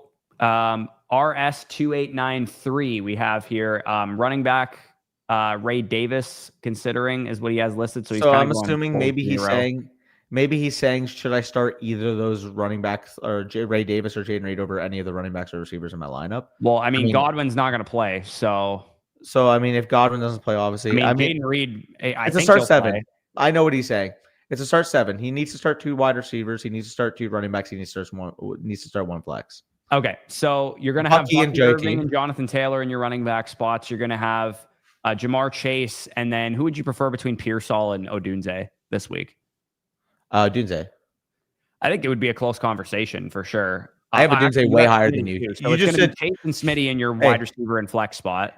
Dude, you said you have Odunze at 39. I think we're going to be on different ends of the spectrum when it comes to Odunze's placement on some of these start sits. Fair enough. Okay, so Chase, Smitty are going to be your wide receivers, and then your flex probably is between Ricky Pearsall, Jaden Reed, Ray Davis, Rome Odunze, those type of guys. I personally would also go with Odunze in this situation. It looks like that is your tight end position, but yeah, there's nobody else I'd really consider there. So we can move to the next question here, which is from King Snow. Flex decision: Travis Hunter versus Rome Odunze. I'm rolling with Travis here. Yeah, I'm going with Travis as well. I guess people are going to be concerned to start Travis in his first game, but I'm not really, to be honest with you. I think he'll be in 80% of the routes. So part of it too, like I heard like people were scared because it's like Liam Cohn was quoted as saying like, oh yeah, we're still determining what his usage is going to be. It's like, what the fuck did you expect him to say in a press conference? You think he wants to tell the Panthers exactly how he'll be utilized in game 1? Like there's no way he's going to be honest about his utilization in the first game. But like people took it so literally. It's like, yeah, is he going to say no? It's like they know. They're just not going to tell us. Is he going to say out in public? He's like, yeah, I know. Panthers, if you're watching this, he's going to play 89% of the snaps on offense and 21% of the snaps on defense. And our first 15 scripted plays, he's going to have 3 design touches on those. Like, no, he's not going to tell us exactly what's happening there. But yeah, even though you have Thomas and Hunter, I'm still rolling with Hunter in that situation. That might have been another thing for him. Commanders defense on the team getting Cook. Give me McCaffrey all day. Yeah, this is a low ball offer here. So respectfully, the Commanders defense being treated like an asset is kind of hilarious. Yeah, no, for sure. So let's set Apex's lineup for him. We're gonna go Chase Brown, Amari and Hampton. Yeah. Locked and loaded. Just close these wide receivers. We're gonna go with Drake London, Lamb. Yep. London. And then at the tight end, the decision is going to be JMO versus what's his face? JMO versus Pearsall. And I think I go JMO. Yeah, we're going JMO there. So it's pretty straightforward, pretty easy way to set your lineup there, Apex. Hopefully that helped you. Probably what you had said already, if I had to guess. XFL 9,000. This is a heater of a trade. I mean, you guys can see how close I have it ranked. It would really come down closer for me too. He said trade for CMC since I have depth. I'm assuming he means at wide receiver, and it doesn't look like he has his team loaded in. So his receivers behind London are Neighbors. These guys are back to back with me. Rice, Odunze. Did he not put his lineup in? Or his starting running backs. I'm cool getting McCaffrey here for sure. Jacob Swift starting running backs. What are his other receivers? London, other than London, he has Neighbors, Higgins, and Rice and Odunze. Yeah. I have McCaffrey ranked higher, and it looks like you'd benefit off of getting a running back more than wide receiver here. So I'm totally comfortable with this. Yep, for sure. El Mudd here. He's got Garrett Wilson in exchange for Dynasty and Khalil Shakir. This is a Dynasty 2 quarterback league. Dak. Oh, dude. Chad, you need to roast Danny for his hatred of Garrett Wilson. This is Garrett Wilson. It's not even close. No, it's not. Absolutely. Garrett Wilson over Dak. You're taking Dak Prescott, 31-year-old Dak Prescott. Dak plus Shakir over Garrett Wilson. I'll sleep like a baby every single time. That's crazy, dude. That is crazy. No, it's not at all, actually. It's not at all. Okay. I mean, like El Mudd, if you're listening to this, I would prefer Garrett Wilson. You can see the discrepancy in my rankings. Khalil Shakir doesn't move the needle for me in Dynasty. He's not really worth a whole lot. If you needed a quarterback really bad, I'll take a quick look. He does have his team loaded in here. If you need a quarterback really bad, I mean, you're loaded at wide receiver, so that does kind of make my decision a little bit closer, because if you lose Wilson, you still have Jefferson, London, AJ Brown, T. Higgins, and all these guys, and you don't really have a quarterback 3 at the moment. But every single time. Again, if you want to take Dak there, I think it's fine. I personally would go with Wilson, clearly unbiased. Danny choking on it, classic. In Not the chat even, here. dude. Respectfully, what does Garrett Wilson mean to me from a win now perspective here? Dude, what are you talking about, man? Realistically, wide receiver 23 in points per game last year. Straight up, dude. There's so many better wide receivers in Dynasty than Garrett Wilson. We've had this conversation. I'm not even going to engage in this one. I put Garrett Wilson, but I'll let the record be shown that El Mudd, Danny would have taken absolutely Dak Prescott there. No, Danny is that stand up, the guy standing up in the thing. Type of Roast me all you fucking want. When Dak Prescott's a top 8 quarterback this year and Garrett Wilson's the wide receiver 23 in points per game, like when are we going to get some? I still can argue though, by the way, Danny, that even if he is wide receiver 23 in points per game, he's 25 years old and signed a mega contract extension. A 32-year-old Dak Prescott with a top 8 season is not really that valuable. Tell me when you're getting legitimate wide receiver 1 projection from Garrett Wilson. Tell me. I think we will get it very soon, whether it's this year or in future years when he has a quarterback upgrade. Because he's either going to have Fields play well this year and he's going to have a breakout season or a better season. For all of you guys asking, yes, I would. Yes, I would. Yeah, and this is kind of my opinion on it. Is even if you do think Wilson doesn't have that great of a season, low end wide receiver 2, I would actually prefer him over absolutely fucking not. Superflex wide receiver 23 is not over wide receiver or quarterback 8. Absolutely. When he's 32 in Dynasty, it is. In redraft QB8, no, definitely not. Cool. Redraft quarterback 8 gets me more beneficial production this year to win a championship. Absolutely. And I'm getting a guy that I think is going to start for the next 5 to 8 years. I also don't think he's going to finish wide receiver 23, by the way. That's the other part of it. Well, that's the thing. We disagree on his ceiling. Yeah, but even if he is like that's his median or his low end range of outcomes, I still think that a 25-year-old receiver there would be my opinion there. Dude, anyways, we play to win, and I know Dak's going to play 5 to 8 more years at a high but level. we also play to have great young players who get us points, and Wilson's that. He's not a great young player because he's not for fantasy. In real life, he's good. For fantasy, he's not a great young player because he hasn't produced like one. When are we going to stop making excuses for that guy? When he has a real quarterback. When's that going to happen? He still doesn't have one. Either this year if Fields plays well, or next year when they draft one. Tell me with a straight face you believe in Justin Fields. I don't. I think they're going to draft one at the end of this year. But even with Fields, I still think he can be a top 15 to 20 receiver. Well, best case scenario, they get Garrett Nussbaum. Are you really supporting Garrett Wilson as a top 12 wide receiver? Best case scenario, they pick one because they could be that bad. Yeah, and if they pick one, guess who's staying back in school? Well, it might not be Arch, but somebody's going to emerge as the quarterback one in this class, whether it's Drew or, Klubnik or one of these guys. Who? That's the thing. I mean, I think one of them is going to emerge this year. I don't know who it's going to be because there's a number of guys. Probably going to be Nussmeier knowing the Jets. Why? He's the one getting all the buzz right now. Maybe. Anyways, let's set this lineup here. We got Bijan's going to be in your lineup. Brian Thomas is going to be in your lineup. Brock Bowers is going to be in your lineup. And then the flex decision, I guess this is a really good team. Also, comparing Derrick Henry to Dak when Dak is going to start another 5 to 8 years is asinine, by the way. You 5 to 8 years for 32-year-old quarterback, I also disagree with. I think he's a 3 to 4 year projection at most. I mean, you wouldn't say that about Matthew Stafford 4 years ago? He's still fucking hugging on, and he has back injuries. Yeah, I mean, Matthew Stafford he was 32 about 4 years ago. Sure. And he made a Super Bowl. Yeah. Stafford's better than Dak also and has had less injury issues prior to now he has injury issues, but before his age 32 season had less injury issues. Anyways, we're not talking about Dak. Okay. Marion Hampton, Xavier Worthy, or Tedero, McMillan, Marvin Harrison. This is an excellent decision that you have here. Harrison, I mean, he's starting Murray, so maybe that leans you towards Marv. Yeah, I think it's Marv regardless. Marv versus... Yeah, I'd probably go Harrison against the Saints, man. I'll take Harrison here. Hampton's tough, but I think I go Harrison. If Najee doesn't play, I would start Hampton. I'm opening up a can of worms, buddy. Scribbles. Respectfully, I'm taking a guy that's going to be a quarterback one for the next 5 to 8 years. Like I said, we're done with the conversation. Yeah, we have too many questions to talk about Dak on this stream. I get him on an island. Danny is in fact on an island. Let's go to the next question here. White overcoat. That doesn't sound creepy at all. Tanner, you must not play in a super flex. I'm done now. Hold on. I'll tell you right now, the war of the quarterback 8 in a super flex league absolutely fucking crushes the war of a wide receiver 23 in a super flex league. I can tell you that for free. Yeah. Here, hold on. Let me just go to the full screen for a second. I think I have to log out and log back in. Oh, I thought you were calling me John, Scribbles. I got confused. My bad.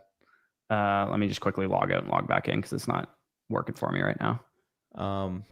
Yeah, no, my bad. I thought you were talking to me. Okay, hold on. What do we got here? I'm not fucking leaving. I'm not fucking leaving. Okay, here we go. Share screen again. What's going on? I just explained that. I was asking you. I had to log out and log back in again. Oh, fair enough. Okay. Mason told me that when that happens, it's the best because the stream mode continues going. You're not supposed to end the stream. You just log out and log back in again, and it works. Okay, so this was the question we just had. It was Kyler, Bijan, wide receiver was BTJ, tight end was Bowers, And then the flex, we were going with Martin Harrison. So let's hit the next question. And then we got white overcoat. Oh, God, it's a Dak Prescott question. Dak Prescott as QB in full PPR. Let's go, baby. I mean, Dak, I don't know who your other options are because you don't list any other ones. But yeah, Dak is a fine start. And then because you're starting Dak, I would probably lean Pickens over Hunter as well. I mean, I actually have Pickens ranked higher. Again, when you end up adjusting your wide receiver rankings, I'm assuming that Pickens is probably going to be your top 25. Because I would probably like I have Pickens over Hunter as well, so I'm cool with it. I have Hunter pretty close behind Pickens. It's not that far off, but I might mauled when I see the wide receivers you have ranked in your early to mid 20s. Yeah, I mean, you probably have Terry McLaurin at like 76 because you hate him so much, but he absolutely. Terry McLaurin's actually a guy that I have plays them. Terry McLaurin, I actually have at wide receiver 23 this week. I don't know. Okay. I mean, I guess I'm just T-Mac pilled, Sutton pilled. I have T-Mac higher than you. Sutton, you definitely have higher than me. I mean, Sutton is just the clear number one for his team, and they play the Titans. So, I mean, it seems like a good matchup for me. Yeah, no, it's not bad. Discrepancy in talent. That's my thing. Yeah, I mean, discrepancy in talent doesn't play itself out in a weekly rankings. No, I get that, but I'm saying realistically, like 18 through 29 is a fucking crapshoot anyways. I would just rather target the better players. But that's sure. Fine. I mean, I usually use matchups as tiebreakers in that area. Beefy 27 here. This is a redraft one quarterback league. So essentially it's a wash at quarterback. I actually have Hurts ranked higher, but some people prefer Daniels. I think it's a wash. George Kittle, Ricky Pearsall, and David Njoku. I like the Hurts and Kittle side here because I actually do prefer Hurts to Daniels as well. So I don't, but with that being said, I think it is Hurts and Kittle. Yeah. You're getting 2 advantages versus 1 advantage. Yeah, exactly. Jay Baldwin 16 has a flex consideration here between Isaiah Pacheco, Devontae Smith, I would say are the 2 top ones, and Smitty would be my preference of the 2. So, I mean, Adunze is definitely in that combo for me. I do have Devontae Smith over him, so I would go Devontae Smith with the wide receivers. I have Smith at 24, Adunze at 25. Pacheco versus Smith would be pretty close. It's like top 20 running back versus top 24 wide receiver. It's a 9-team league, by the way. Interesting. That is like someone get a bye every week. Yeah, that's or maybe like they play all against each other. Yeah, maybe it's a league median type of situation. Yeah, or maybe the one who's not playing someone plays against the league median. That'd be kind of interesting. Yeah. But yeah, Smitty would be the preference for both of us. Jaden, tell me with a straight face, you just seriously typed out Sutton is one of the most talented players in the league. I think he's one of the most talented 35 receivers in the league or so, 30 receivers in the league. One of the most talented players in the league might be the most insane sentence I've ever read. He's definitely not like a top 10 to 15 receiver talent-wise in the league. But for fantasy, because he's the clear number one with a good quarterback, you could definitely convince me that he's a top 15, 20 receiver in fantasy if you're really bullish on him. How many times did we see say during the redraft season, during the offseason, that wide receiver 19 versus wide receiver 30 this year is fucking pick your guys. Yeah, who do you like together? So Hampton and Pacheco pretty easy at the running back position in this decision point. You're going to be between Igbuka, who's absolutely going to be one of these flex spots, and then probably Jalen Warren the other, I would imagine, right? I would see Jalen Warren for sure in one of these. It'd be Downs versus Warren in my rankings, personally. I think given the injury, you just go with the secure touches of Warren, but I think you could convince me. I think that's definitely the combo though, Warren versus Downs. Yeah, Warren, Downs has been back to practice for like a week now, so I'm not as concerned about the injury as some people seem to be. I drafted him pretty high as a result. But yeah, I'd go. Warren was basically named the starting running back for Pittsburgh, so yeah, I definitely would roll with Warren at that position. Jaden, the guy's ranked in that range 20 through 25. I have ranked higher than Sutton, but you can't convince me that he's one of the most talented players in the league. Yeah. So Celerus said, I don't have the strongest wide receiver room. Should I accept? So this would be Bijan, McCaffrey, and Adams. Start 8-10 team league. Let's take a look. My favorite activity, Bush. Let's take a look at who's available in the wire. Rashad Bateman, Luther Burden. Yeah, I mean, you tack on Luther Burden to this deal or Tootin to this deal or something like that. You're feeling good. Yeah, I think that's perfectly reasonable. Who was the second player? Let me take a look. Devontae. Adams. Gets a little bit closer, but you're secure in the RB1 production. The only problem that I might have is there is a scenario where Christian McCaffrey would outscore Bijan in that scenario. I mean, if Devontae Adams is a 17-point per game scorer, you're kind of losing there. But if you want to make that consolidation move, I don't mind you at all because Bijan is tier 1 for both of us. Yeah. Yeah, he basically said, I don't have the strongest wide receiver room. I personally think you're fine at wide receiver, given that you have BTJ and Tyreek and Smitty and Odunze and those guys, and IU coming back at some point. I think that did you're he already fine at make the receiver. move? No, he said, I don't have the strongest wide receiver room. Should I accept? And I think he would be the one selling Bijan in this situation. I think he maybe inputted it in reverse order. So what team is he? He's Celarus, right? He has Bijan on his team, and it says his team name is Hampton Inn. I don't know which team it is. Be Team of Destiny. That's I see what you mean. Team of Destiny is hilarious. That's your team. So that's his wide receiver room. So you'd have selling Adams in this situation. So it's definitely not his team. He'd be selling McCaffrey and Adams for Bijan. Right. Oh, yeah. I see. Okay, I see what He's you mean. saying, I don't have the strongest wide receiver room. Can I afford to lose Adams in this situation? I would say if this is your team, I would say that I don't actually feel as comfortable knowing that your receiver core then would be wide receiver 3 for you as Chris Olave. Dude, especially if this is like a work league or a family friends league. McCaffrey currently has the highest pick'em projection of the week. There's a very real possibility he's the top scoring running back this week, and you might be able to get Bijan for cheaper after this week. Yeah, I would say there's a good chance that you'd at least be able to sell high on McCaffrey at some point within the first month of the season if you're worried about him. Odds if McCaffrey has a big game, that deal becomes McCaffrey and Adams, and it turns into McCaffrey and Ridley. Like I think you might be able to suffice with like giving up Ridley if McCaffrey has a big game. Yeah, if you don't want to give up McCaffrey and Adams, I think given the context of your team, it makes sense. But if you are the other team and we mix that up, then the Bijan side would win that. Had a question or same one from before? Might be a different question from him, or maybe this is the one.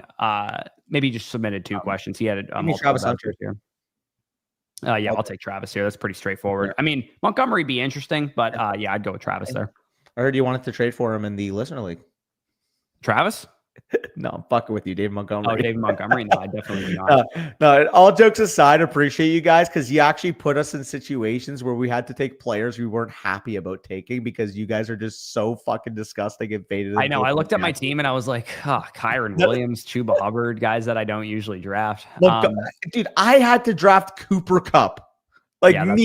Me, dude. I drafted Debo, bro. Like, Debo Samuel. Like, well, bro, I've talked to all offseasons about how Cooper Kupp is just Adam Thielen, but at that point, it's like, if he has a good game, maybe people forget that they faded him, and I could dump him to one of you guys. I'm gonna keep that a stack. Yeah, I do not want to carry that guy. We really have to go. We got to go. We are. I get it. Too long. Okay, 100%. Devontae Smith, easy one. He's in your lineup.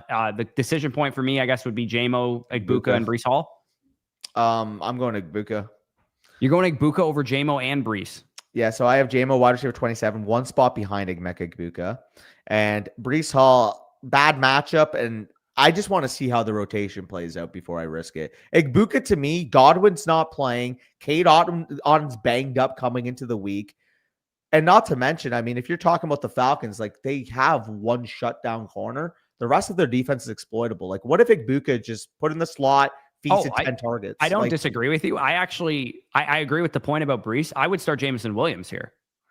I think Igbuka's got a much better matchup than Jamo. I just feel more comfortable about Jamo's role at this point in time. It's the first game of the season. I think when you have a very comparable option, not playing the rookie in his first game would be the way that I lean, especially Green Bay, Detroit, man, that could be a high scoring game as well. I prefer Jamo, but it's close. They're back-to-back for me. I'm assuming there's probably more of a discrepancy leading Jamo for you. They're pretty close in my rankings as well, actually. Where do you have them respectively? 28 and 30. Okay, so yeah, they're 26 and 27 for me. I'll let you click the button. We'll go. I mean, technically by tiebreaker, it would be Jameson Williams, but that's close, Jeff. Definitely a close one there. Obtainable, drop Jennings, pick up Goddard for Loveland week 1. So I guess he's asking, should I just start Loveland or do I drop Jennings to pick up Goddard and go with the...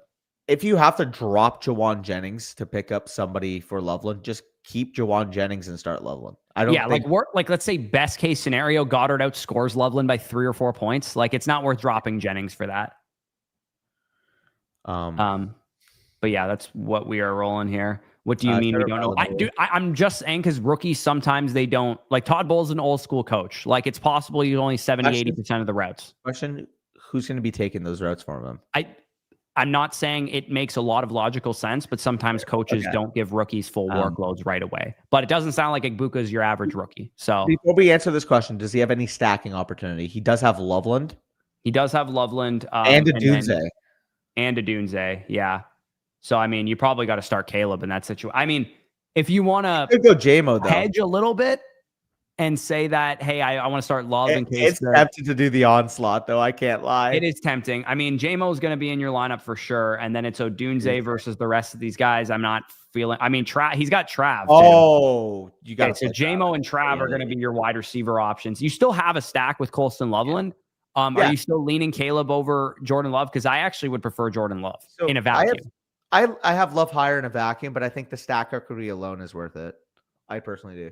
I think there's a big enough discrepancy at Minnesota, but against Minnesota, I actually prefer Love because I have a bigger discrepancy than I thought in the rankings. Where do you have them ranked?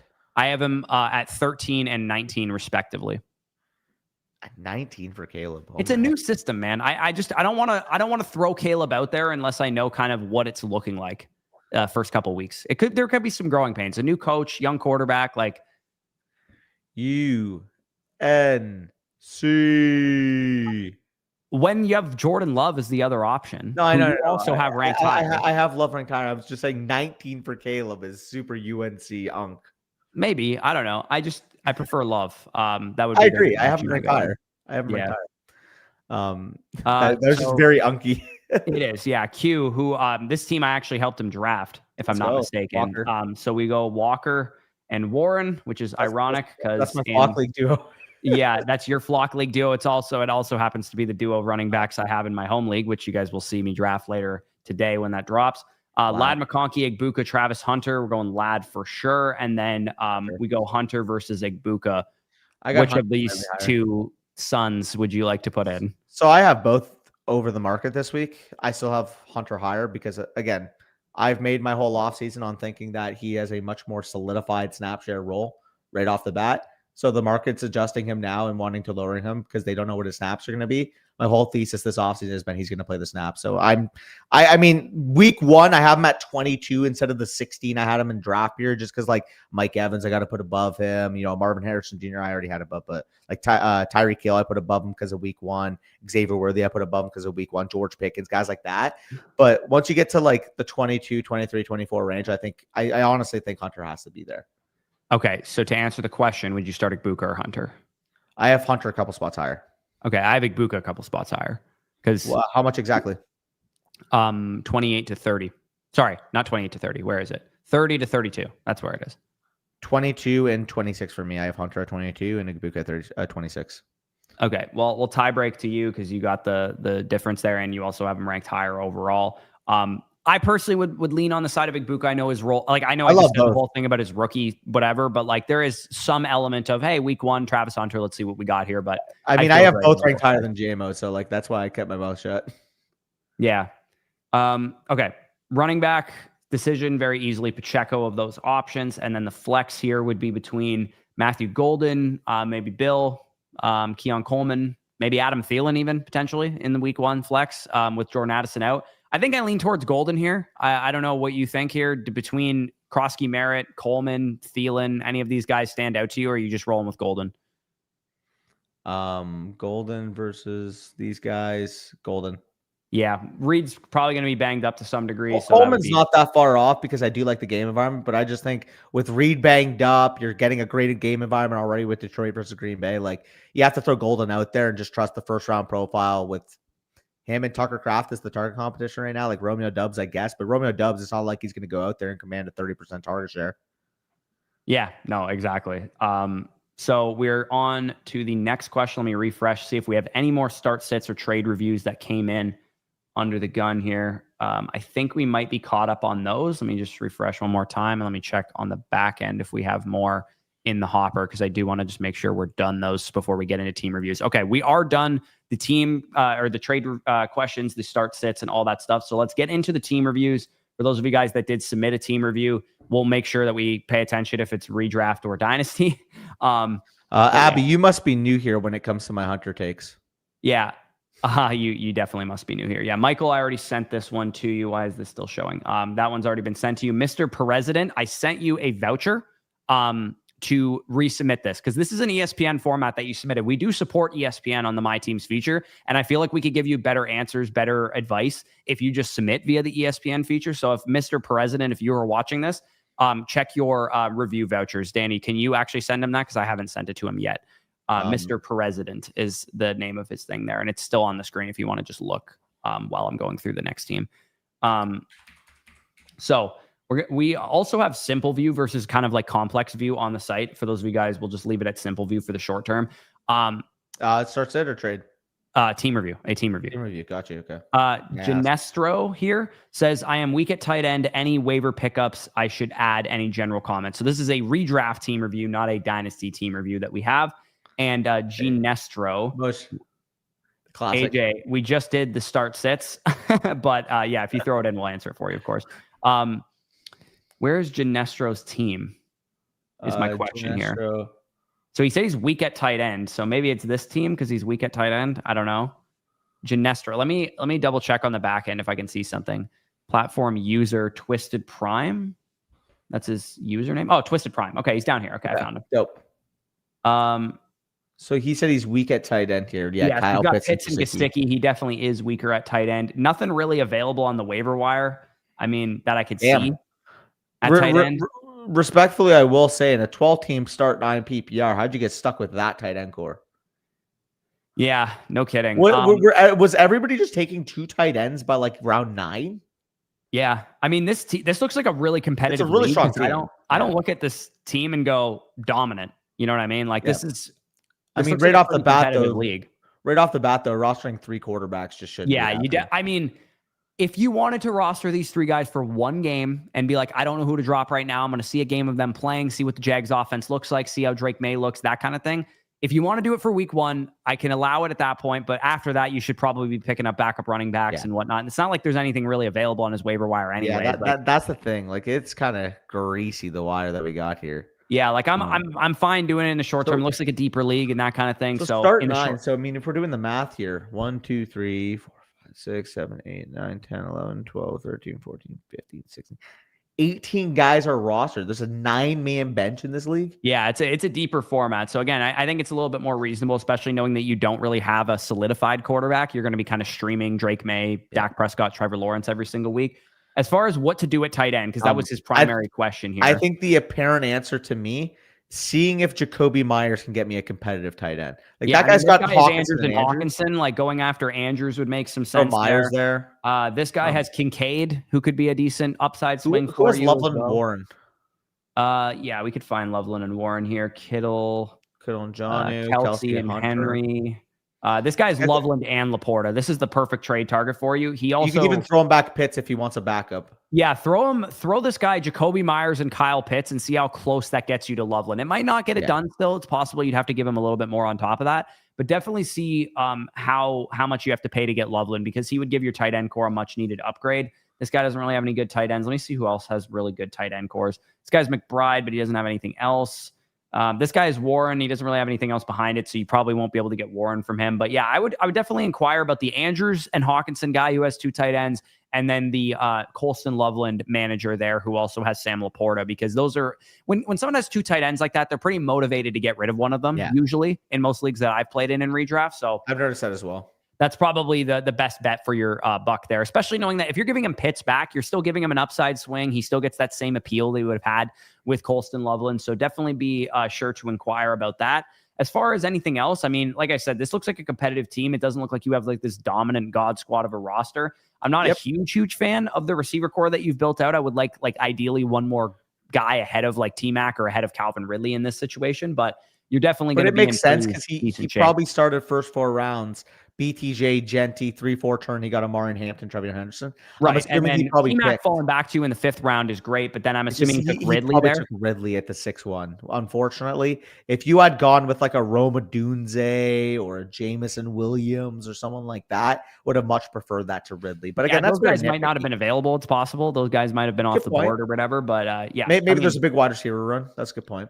Yeah, and not being strong at quarterback or tight end definitely hurts you too, because it feels like what would if he had done at the 7-8 turn? He probably went Jacoby Myers and Keon Coleman or Austin Eckler. Like I think that's maybe where the draft unraveled from you just a little bit, is that I maybe would have leaned, if those were your best options, Jacoby Myers and Keon Coleman or Jacoby Myers and Austin Eckler, I might have taken a tight end or a quarterback there instead, because you probably would have gotten a bigger needle mover at those positions. But Yeah, we can roll through to the next team. Appreciate you, yeah, appreciate that. Appreciate you, Janestro. The other thing quickly, appreciate that, Abby. Like, appreciate that you've been following along for week one. For season long, realistically, everything we have heard along the way has been Travis Hunter is first offense, second defense. Respectfully, if that's going to affect people's thoughts of him in week one, because they're not actually accounting for that, they're more so saying, well, we don't know until we see it. I would rather get ahead of the market now. Like, I already know based off what we've heard, what I expect in week one. And if people are still hesitant because they haven't seen it actually actualized at this point, I will just be ahead of market. That's really what my only counter to this is when your other option is Igbuka. I agree with Abby here. And that's fair. If you're like, I'm going to start Juwan Jennings over Travis Hunter, then no. But if it's Igbuka, I would do it. They're both top 26 wide receivers for me. But Corey, if I had Hunter ranked at 16 and Igbuka at 25 in the draft season, and I have no problems with Hunter's workload in week one, why would I flip that up for my week one rankings? Yeah, no, if that's your opinion, I had a little bit of reservations early in the season about Hunter, so that's why I'm willing to do it. Which is perfectly fine. Yeah, Nick Q is the next team that we got here. Also a redraft team. Again, we will make sure we specify redraft or dynasty, but it is listed at the bottom there so you guys can see a bunch of malarkey. So Lamarckey. I read malarkey. It's a great team name here. What a bunch of Lamarckey. Number 2. So he is right here. Great squad. Wow. This looks like an FSC running back core has too much risk, man. I love leaning into chaos at running back. Yes, you have Judkins, and yes, you have Bill, and some of these guys are risky, but you have Bijan and Hampton. You don't need to worry about that risk now. So Bush, on one hand, he's got risk, but on the other hand, he's got a beautiful double hero RB. And if you think your running back has risk or your running back core has risk, just look at where it's analyzed amongst your league, because it's the number 2 ranked running back core in the league. If you are worried about your running back core, what the fuck else is everybody going to be thinking about theirs? Yeah, I mean, I guess this is ugliest girl at the beauty pageant type stuff. When your team looks this good in general, you got to find something to not feel good about. Yeah. And your running back depth, I guess, in the immediate short term doesn't look excellent. But Travis Etienne will probably be a usable guy early in the season. Ja'Cory Krosky-Merritt will probably be a usable guy early in the season. And Judkins is your hammer that could be a monster league winner for you at some point. And honestly, I mean, I'm looking at this right now. We usually don't advocate, pick up a handcuff. But you have Dallas Goedert on your roster. Dude, go drop him from Dylan Sampson right now. Yeah, knowing that you have Judkins, having Sampson available for you is definitely an excellent move. And that would be a great move for me. And I utilize the IR. Christian Kirk, so Christian Kirk could be a rosterable guy. But knowing he'd be your wide receiver 6, it probably doesn't make a whole lot of sense. So I'm also assuming that Mixon's going undrafted because you don't have an IR in this league, but I will preface it by saying, if you do have an IR in your league, Joe Mixon or Tajay Spears or someone like that, pick them up first, throw them on the IR, get that extra draft or roster spot, and then pick up a Dylan Sampson. Like, for example, we had my home league draft last night as well, and 2 of my last 3 picks were on Tajay Spears and Jalen Coker, knowing it was a deep league, 2 wide receiver, 3 flex, 6 bench spots. I could throw those guys on my IR, have a couple dart throws. I ended up picking up, I think, Emmanuel Wilson and let me see who the other one was. I picked up a second player. It was Emmanuel Wilson plus Malik Washington off the wire. Yeah, just for free. I did the exact same thing. I drafted Jordan Addison because we had special suspended players were allowed to be in the IR in my home league yesterday, and I drafted Tajay Spears in the last round as well. And then I IR'd both of those guys because we have 2 spots. Yep. I picked up Will Shipley and somebody else. I can't remember who the other guy was, but it was another handcuff.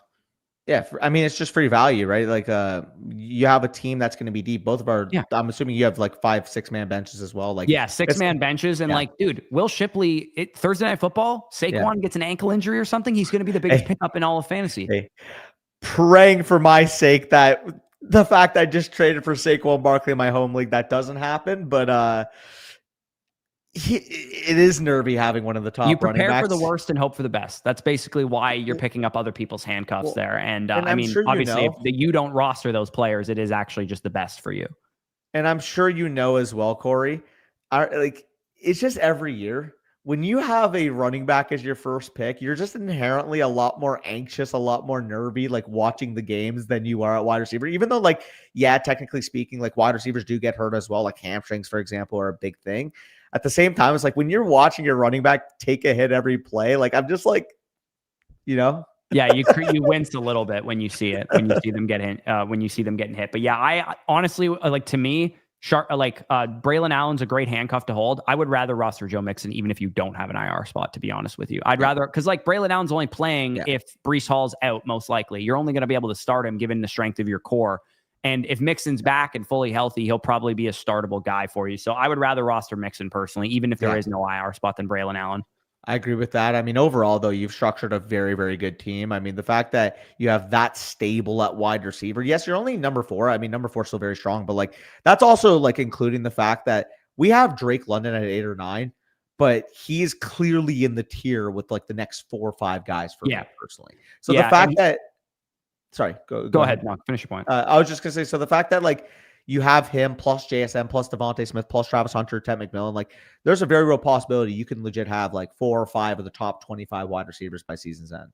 Yeah, no, absolutely. And I mean, he says maybe use a tight end as a trade piece. One thing you could do just in general is 2-for-1 trades because there's good players on the waiver wire. So if you can take Travis Etienne and Teteroa McMillan and go upgrade at wide receiver, or you can take Ja'Cory Krosky, Merritt, and Tucker Kraft and go upgrade at tight end and then drop Dallas Goedert, well, then you just freed up 2 roster spots and now you can roster Sampson and Joe Mixon.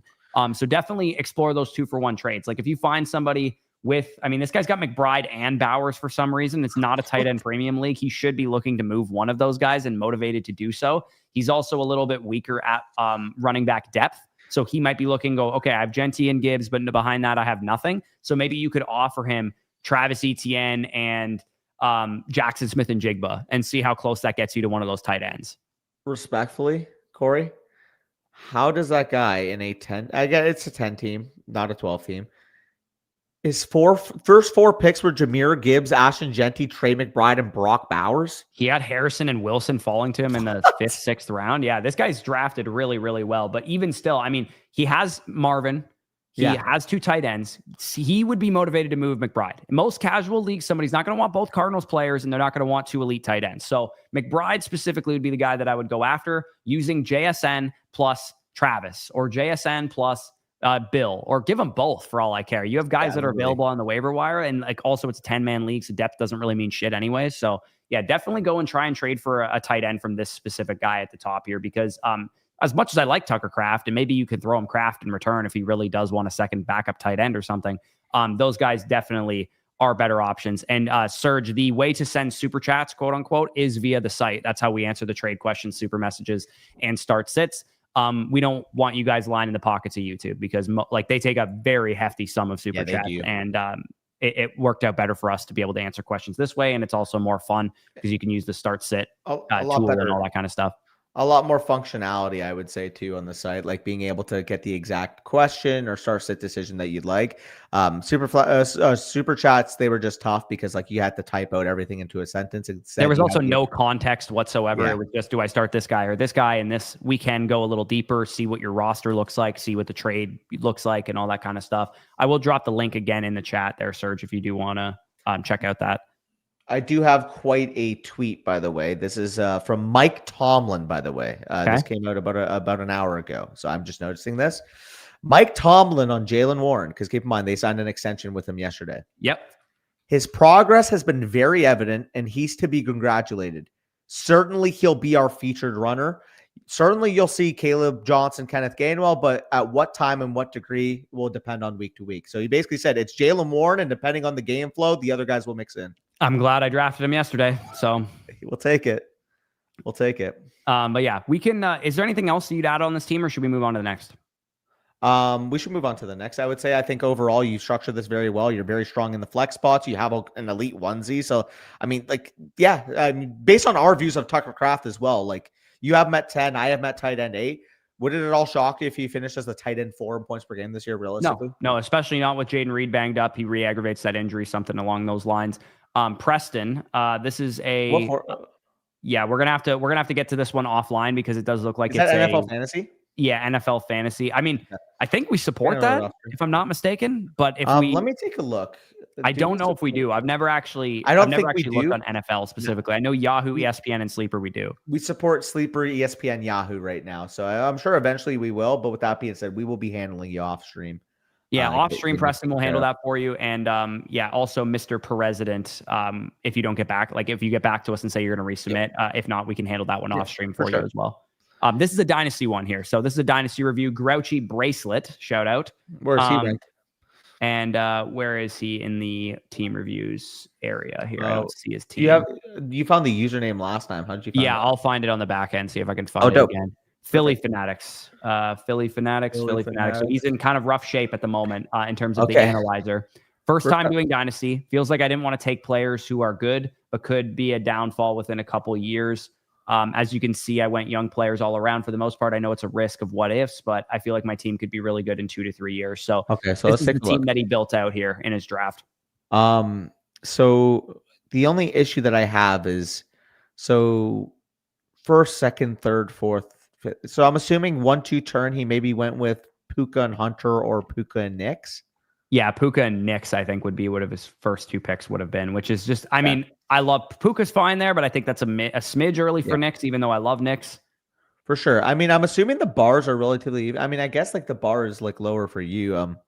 His receivers really got away from him after Puka, Hunter, and Golden. They are pretty weak. Yeah, and same goes for the run. Like, I'm missing the needle movers here, like in general across the board. Like Nix he absolutely could be very much a needle moving quarterback asset a year from now. I just think you jump the gun a little bit on the price of him. Yeah, and I think you have banked up first round. Like if you were going to have this strategy, I'm going to go young players. I'm going to you shouldn't be making every single draft pick. Yeah, like straight up. A, you should have first round picks in the bank right now, and B, you probably should have not drafted guys like Kyron Williams or guys like Aaron Rodgers or guys that like are short-term assets that you need to sell. Again, I get taking the falling value. Maybe you just thought Kyron should have been off the board and you intend to trade him and that kind of thing. But basically what your goal is now with a team like this is to shed the fat of this roster. And Kyron Williams, even though he's young still, is a shed the fat liquidate. He's very productive and people are going to be interested in him. Yeah, liquidate. Also, shout out Mason popping in. Yeah, quick little 5-hour stream might be what ends up happening. Yeah, I don't think we're going to need to be live for much longer than an hour and 10, an hour and 15. But yeah, 100 team reviews is crazy. Yeah, I think Mason has like 100 team reviews in the bank right now. Good luck, Mason. I hope you told your girlfriend, you said, hey, listen, I'm going to be tied up for the next 4 weeks because 100 team reviews, dude. Like, I feel for you because at least with us, it's like if we get tired and we realize, oh shit, we have so many in the hopper. It's like I could do a solo 3-hour stream. You could do a solo 3. Like we could like divvy that up. Divvy it up if we had to. Yeah, it's coming for y'all. Don't worry. I mean, hey. I would, but I also wouldn't complain because that just means it's a good success. Yeah, it's a great success. But the one thing I would say is if you are in Mason's audience and you want to make sure you get a little bit more of an in-depth team review, I think we might be having more time on our hands than Mason does at this point. John, completely correct. Mason is the go to the grind. That guy, I don't know how you have time to sleep. Seriously. Yeah, I also do not know how you have time to sleep as well. Yeah, but Philly Fanatics has got his team here. It's pretty straightforward. You just shed the fat of this roster. If Tank Bigsby emerges as the starter for the Jags, you're probably selling him off. If Rachaad White gets a couple of weeks where he's the starter, you're selling him off. Young players, yes, keep building those. Keep building up the wide receiver core, build up that quarterback core. You have 2 young quarterbacks that you can build around. If Cam Ward hits, then that'll be great for you. Tight end wise, I like the 2 guys that you have. Really, all you're looking to do now at this point is collect draft picks, more young wide receivers, and maybe shed some of these running backs and Aaron Rodgers. That's pretty much it. Yes, sir. So anything else that he has listed here? Yeah, again, a lot of what ifs, but I'm comfortable building teams like this. I just want to build up that pick with liquidity and a lot of have a lot of those numbers at wide receiver and quarterback. And maybe he's in a league where people are very hesitant to trade, but you force yourself to have to reach across the board, especially because you said, like, I didn't want to take old guys that are producing. Like, I wanted to keep my team young. And like, that's a good philosophy to have, but you have to keep opportunity cost relative when you're saying that. You don't just take a younger, far worse asset, hypothetically. Let's say the decision was Marvin Mims versus Devontae Adams maybe is a decision point. It's like if you took Marvin Mims over Devontae Adams, I don't agree with that. If you don't want to take Devontae Adams, put the pick on the block. See if you can move down a couple of rounds. See if you can maybe liquidate for a 2 and a 3 on the clock. Like that's the fun about Dynasty, in my opinion, is you have so much creativity to be able to make those type of moves on the clock. You just have to be proactive. And again, it's your first Dynasty. We're not going to harp on you too much because realistically, that's why you're coming to us. That's why you're submitting the team. You're trying to improve. And I think overall, the philosophy of building around youth was the right approach. It's just like once you get more experience, you're going to feel more comfortable being able to make those trades on the fly. Yeah, and we probably have older videos going through how to rebuild a Dynasty team. They might have even been from previous years. But the play, like we don't talk, it was macro video. So it's still relevant. Some Still of the applicable. strategy that goes along into rebuilding a dynasty team. So definitely maybe check some of those videos out. Just look up how to rebuild Fantasy Stock Exchange on YouTube, and you'll probably be able to find some. Maybe we did some this offseason. Maybe it was the previous offseason. The macro game theory, especially out of a startup. I think we might have even done a series like out of a startup, how to rebuild. Those videos would be really helpful for you. So moving on to Neb23, and Mason says, yeah, my team reviews are turned off for the time being. Apathy's still on if you want to get them here. Yeah, good plug from him. Lisan Al Caleb, which I understand now. Yo, that's crazy. Lisan Al Caleb, which I understand now is a Timothy Chalamet movie reference, because I had the Zoomers in the chat educate me on that. Neb23, punted 2024 startup for the 101. So again, another dynasty team that we're breaking down here. You got Genty and Gifts with Hunter, Igbuka, Warren at 107, 201. Dude, getting Hunter 107, Igbuka 201, and Warren 203 is going to be absolutely absurd looking back a calendar year from now on those values. Said 2 or 3 teams with better competing rosters, but my depth is probably the deepest in the league at wide receiver, and the picks and overall value. Keep stacking to push value or contend. I mean, when you got a team like this, dude, your team is going to tell you pretty quick whether or not it can compete in the first 5 games of the season. And I think it probably can, but you don't need to force things because you're in a house money situation. Genty, Hunter, Igbuka, Warren as the haul from 101, 107, 202. Dude, pat yourself on the back. Give yourself a couple claps. Like, you got to be feeling pretty damn nicey. Yeah, I mean, you've built Hunter 107 is ridiculous, dude. I mean, Igbuka at 201 and Ward at 203 is almost as ridiculous. Here's the thing, dude. When I picked Hunter in my home league yesterday in the thing, I'm spoiling some of my picks, but the vlog will be live later today. Half of my league were like, he's going to play defense. Like, people think this way. That happened. So Marco got him in my league. I was going to have my 4th share. I ended up taking the player I had 1 spot behind him with George Pickens. So that was 1 league. However, when Marco took him in the 5th, I thought he got phenomenal value. And half my league was like, you reached like 2 rounds on Hunter. Like, he's going to play so much defense this year. He's going to play like 50% of the snaps on offense. How do you take him? Like, Jaden Reed went at the 8-8. He's just Jaden Reed. It's like, okay, like, what are we talking about here? Yeah, like, no, exactly. Like, how do people have that take on him? Yeah, no, I don't. I mean, calling him just Jaden Reed is like a floor, by the way. Oh, 100%. Well, that was part of it too, because I'm like, I genuinely, when I say that, and I don't make this is the last thing I'll say on Hunter before it becomes a glaze fest, but I just don't understand. Glaze fest for about 6 months, so I think the ship sailed there. For sure. I'll just say this, dude. I just don't understand how people can turn on his tape and say that this guy isn't one of the best players on earth, one of the best football players on earth. Like, genuinely speaking, the way he moves is just so fucking rare. And I'm glazing, but you echo that too. I echo it too. And if Hunter becomes the next Justin Jefferson, we're going to look pretty smart. If Hunter becomes the next Kadarius Toney, we're going to look pretty stupid. So, dude, if he became the next Kadarius Toney, I might not be able to show my face on Toney. YouTube. He just moves different.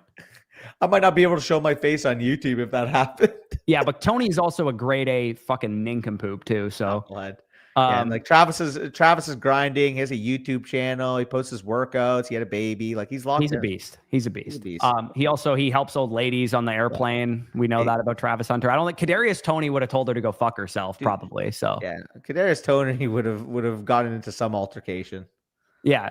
Anyways, but yeah, this is one of these rosters where you just feel great looking at it. Like, me and you have teams like this where we just we're like, dude, look at my team. Danny shows people in Texas when we have meetups, he's showing people his dynasty rosters, and some of them look like people love it though. People like, holy shit, you're cooking. Like, they're actually interested. I'm like, are they interested or are they pretending to be? Like, I don't know, but like, if they are interested, like, here it is. I mean, Danny, people just listen and nod along when you talk sometimes because you yap a lot, but it does bode well when your teams look like this. Because here's the thing, Neb 23, you're going to go into the season.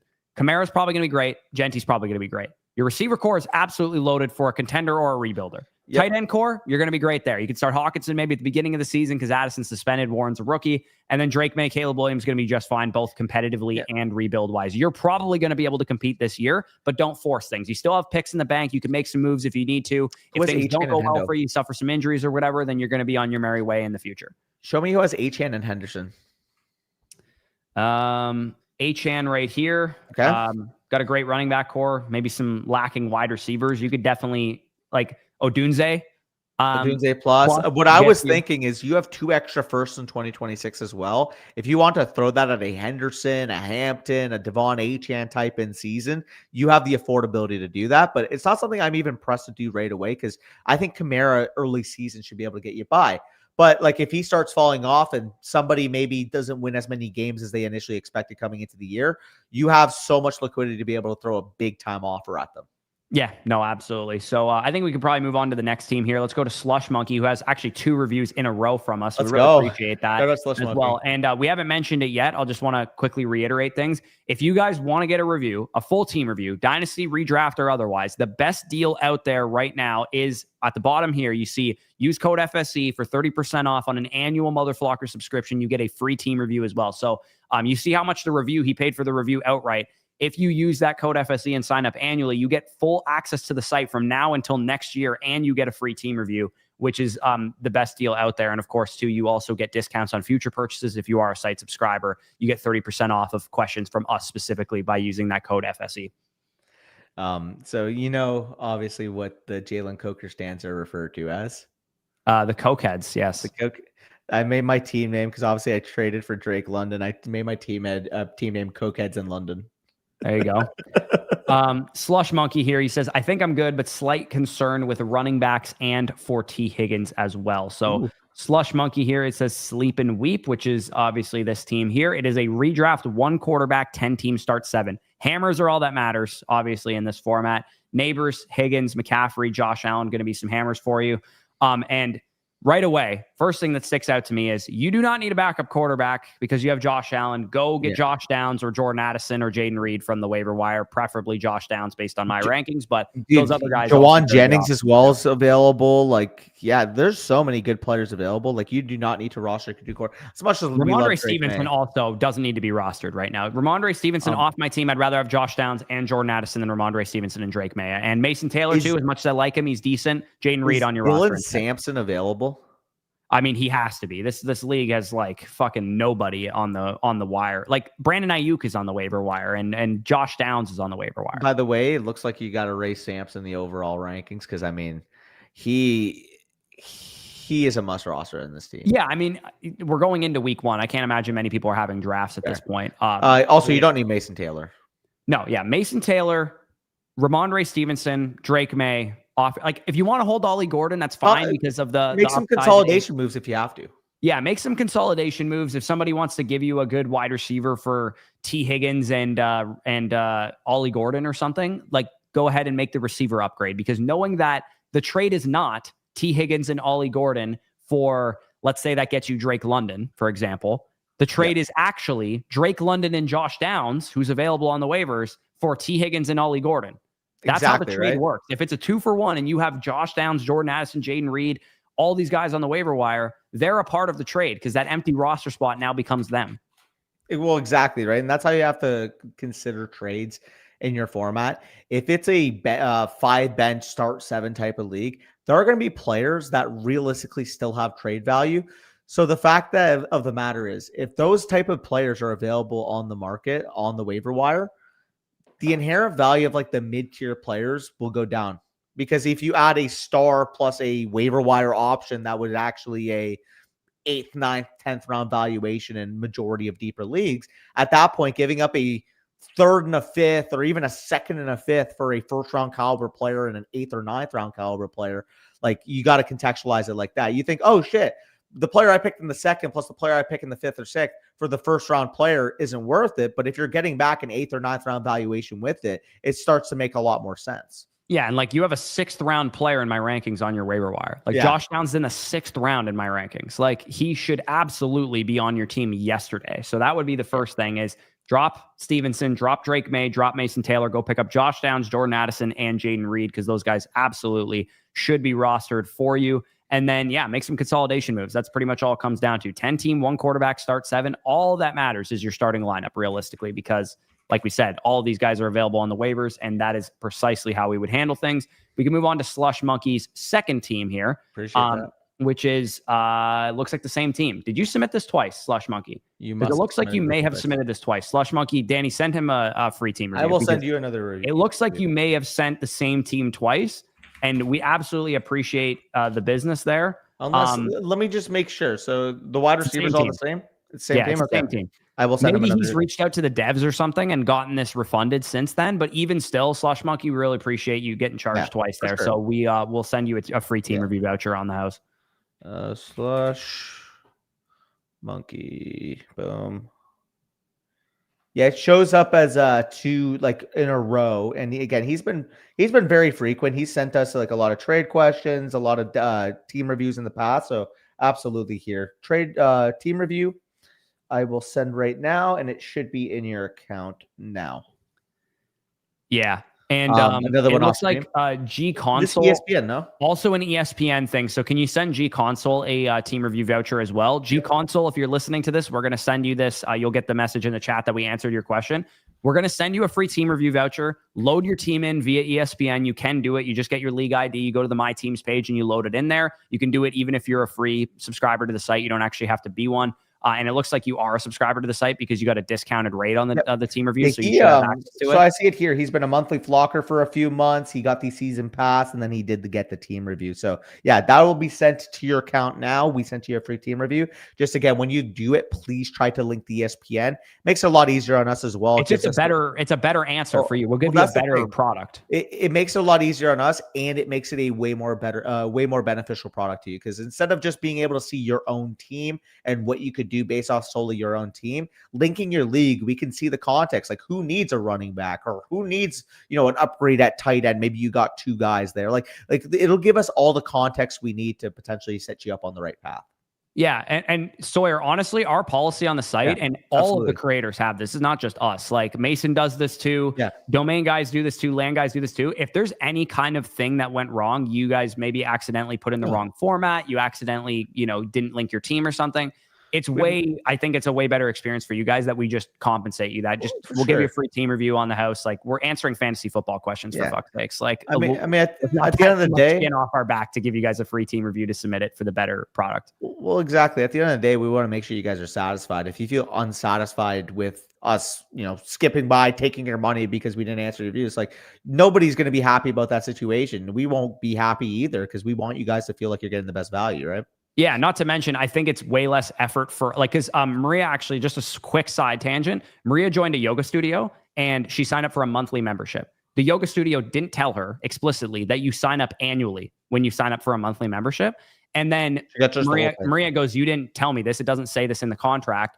And then she goes, "Oh, sorry, sorry, like you're sucking for the year or whatever." It's like, yeah, no, there's nobody, like it doesn't benefit anybody to do that. Like, yes, they got your money. Oh, they pulled the wool over your eyes and they got your cash, but now you're never going back there again. Guess what? You know what Maria says to them then? You say, "Hey, listen, I got a fucking following. I'm going to tell everybody that you are by far the worst fucking yoga studio I've ever experienced.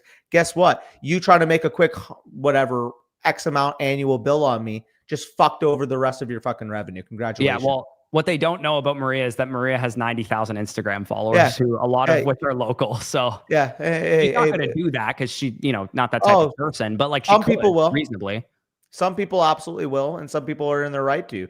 You want to fuck me over? Hey, guess what? Word of mouth about your business. You fucking suck. Go do something else. Which is precisely what we don't want to do to you guys. Like, if you have a bad experience with us, just let us know and we'll try and make it right with free reviews and whatnot. We don't want you guys saying, "Oh, these guys fucking skumaz me, therefore like they can go do something else." Like, no, like that emotional reaction I just had to her getting scammed.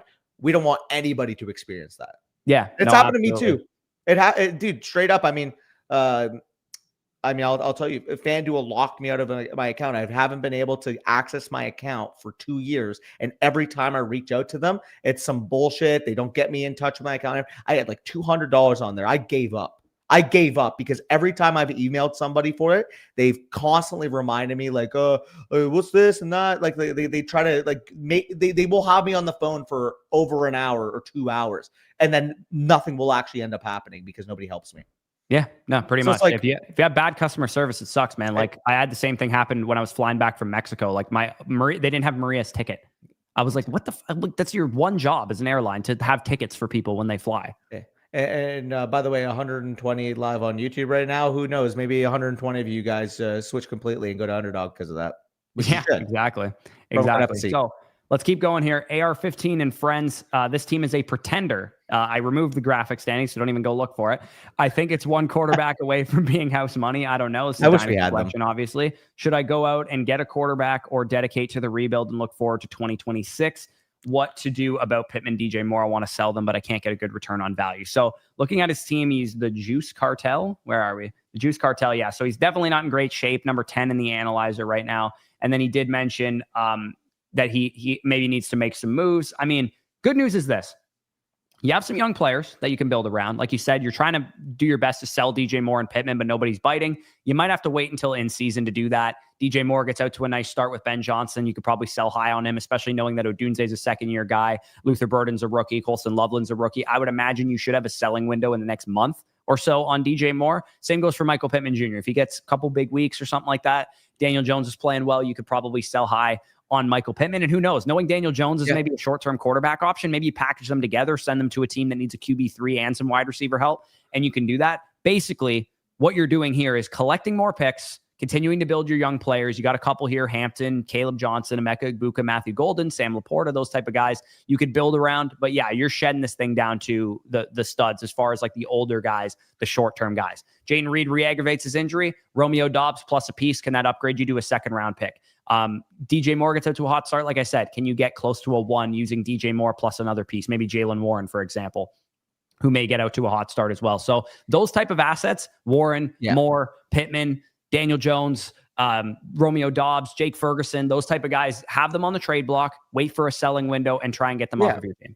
Yeah, it's just prolonged liquidation. Basically, you're looking at a situation where you're holding them. You're going to wait till the market cap. You're going to realize, oh shit, these guys are at peak value, and then you're going to be able to liquidate them at that point. It's like, it's not that you don't believe in the players, it's that you don't need them given the context of your team. Like Egbuka, obviously you're keeping. Amari and Hampton, obviously you're keeping. Honestly, I mean, Golden as well, sorry. Those three, Caleb Johnson, probably not going to have a ton of production value, so I'd keep him as well. Those are probably the 4 main guys I'm looking at holding. I mean, I'd be fine keeping Laporta too, because he's a young tight end. Sure, yeah. Laporta, young tight end, but I'm saying like maybe even somebody offered like a Loveland or Warren plus at that point, maybe you take that tier down. But realistically, like those are the mainstays. Everybody else is free game if you're getting strong offers on the market. Yeah, no, absolutely. That's kind of how we would handle it. Because your initial question was, should I go out and get a quarterback or dedicate to the rebuild? And the correct answer is dedicate to the rebuild. It is a 1 quarterback league, so getting a quarterback, not a huge hassle, most likely. But yeah, you should dedicate yourself to the rebuild because you are at least 1 to 2 years away here. Yeah, no, absolutely. I mean, having the value you probably got in Egbuka must feel nice too, because I'm assuming this probably happened earlier in the offseason. Yeah, no, exactly. And like, here's the thing. If this is a casual league, rebuilding is pretty easy. And the reason I think it's a casual league is because of 1 quarterback league. So 1 quarterback leagues is probably going to be pretty easy to rebuild. Collect as many picks as you can. People are not going to value picks probably the way that they should. Like you said, you're having some trouble selling DJ Moore and Pittman. It might not be because they're not valuable assets in terms of picks. It might just be because people don't like those specific players in your league, and they might have to see it first. But again, keep those guys on. Maybe we need to come up with a term for this, like sell watch, wanted list, sell, like those guys that are, you want to sell them, but you exchange can't watch, exchange watch, like exchange watch. Yeah, essentially, like they're on the NASDAQ That's a perfect exchange term. watch or something like that. Yeah. The players that you want to trade at some point in the year, they are officially referred to as exchange watch. Yeah, I might or might not use that bit. You're holding it and kind of getting burned a little bit, but it's not going to burn you as hard if you throw it to somebody else when it gets a little cooler. Hey, Bush, in the flock league for a bit, we should do a thing where, like, if there's somebody we're willing to trade, we should mention the clips out that are on the exchange watch. Oh, yeah. We'll just get a ticker going or whatever. Yeah. But yeah, those are the guys that you're going to be wanting to sell, which of course you already kind of know based on you trying to shop them already. But yes, dedicate to the rebuild. This team is not good enough to compete anytime soon, and you are going to need to rebuild it. But you got some picks in the bank. Keep collecting those, and you should be on your merry way there. AR-15 and friends. Jay Nelson, 22. What's up, boys? I feel like I absolutely crushed my draft. This is a redraft league, 12-team, 8. Running backs went early and often, so I'm a little weak at my RB2. What do we think of the squad? So Jay Nelson is Bishop Sycamore. I don't know who that is, but this is you don't know Bishop Sycamore, Corey? No. Okay. So do you remember the story like 4 years ago? And it was IMG Academy? Like that's a high school Is that a team. gaming No, thing? IMG Academy is like a high school like football program. Like a lot of like top college recruits go to IMG Academy. Okay. So IMG Academy booked an out of conference game against a team called Bishop Sycamore. They ended up finding out like a couple months later. By the way, IMG crushed these guys, like smoked them, right? They found out a couple months later that not only was Bishop Sycamore a fake school, but they played a bunch of like 25, 30 plus year old men. Oh, and they beat the daylights out of them anyways. That's They're crazy. all 5-star and like high 4-star recruits. So like they just smoked these Yeah, just a fucking track middle-aged team. They just men. ran by him probably every single play. The old guys like me, 25 and 30-year-old guys, that's my age range. We were probably fucking catching wind on the sideline like I do when I was playing flag football a couple years ago. And like, oh, dude, you quickly learn once you're like 24, 25 years old that you are not 16, 17 years old in terms of endurance anymore. And you're like, holy shit, I'm gassed. oh, dude, the moment I realize I'm out of shape, fucking feels awful. Yeah. But anyways, this team is in great shape. It is not out of shape. And other than RB2, which in the early season portion, you got Travis. Travis is startable. Dylan Sampson may be startable in the short term with Quinshon Judkins. And then, of course, the high upside handcuffs of Zach Charbonnet and Braylon Allen. This is a good looking squad, man, because you go 5 deep at wide receiver and you have four available wide receivers to play on any given week in a start 8 league. Tyler Warren's going to be a lockdown tight end for you. Patrick Mahomes stacked up with Xavier Worthy is going to feel pretty good. There's not much I have to say about this thing. I mean, he says, what do we think of the squad? And, RBs went early and often, so I'm a little bit weak there. Yeah, I mean, you pivoted. You ran a hero RB. Running backs were flying off the board. You took the value at wide receiver. I mean, straight up, this is an A-tier team. You have Jamar Chase. You have that wide receiver core. You still have, hero running back build, but you have options, like you said, whether it's a Samson or a Judkins when he comes back. Maybe, again, hopefully for my sake, like Walker doesn't miss any time, but Walker has missed time in the past.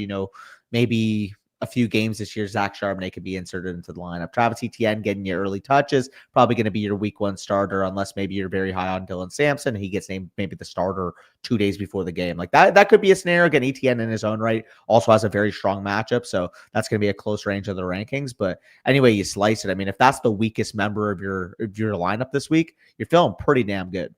Yeah, I saw Davis Maddock tweeted, what's the Jay Glazer 11:47 a.m. Central Time tweet that goes super hard in week 1? And I quote tweeted with the Cowboys are sending a conditional third to the Breece Hall, to the Jets for Breece Hall.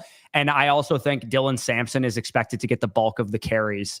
Would also be like assuming Judkins is still away from the team, obviously. But if that's the tweet, because Jay Glazer is always the guy that tweets, he's expected to get the bulk of the work. This guy's expected to get benched. This guy's a surprise inactive, shit like that. Hey, Bush, thank you. Yeah, I know. I don't feel good about it, but I do have him in like every other league. That I know. I feel fine about that. But yeah.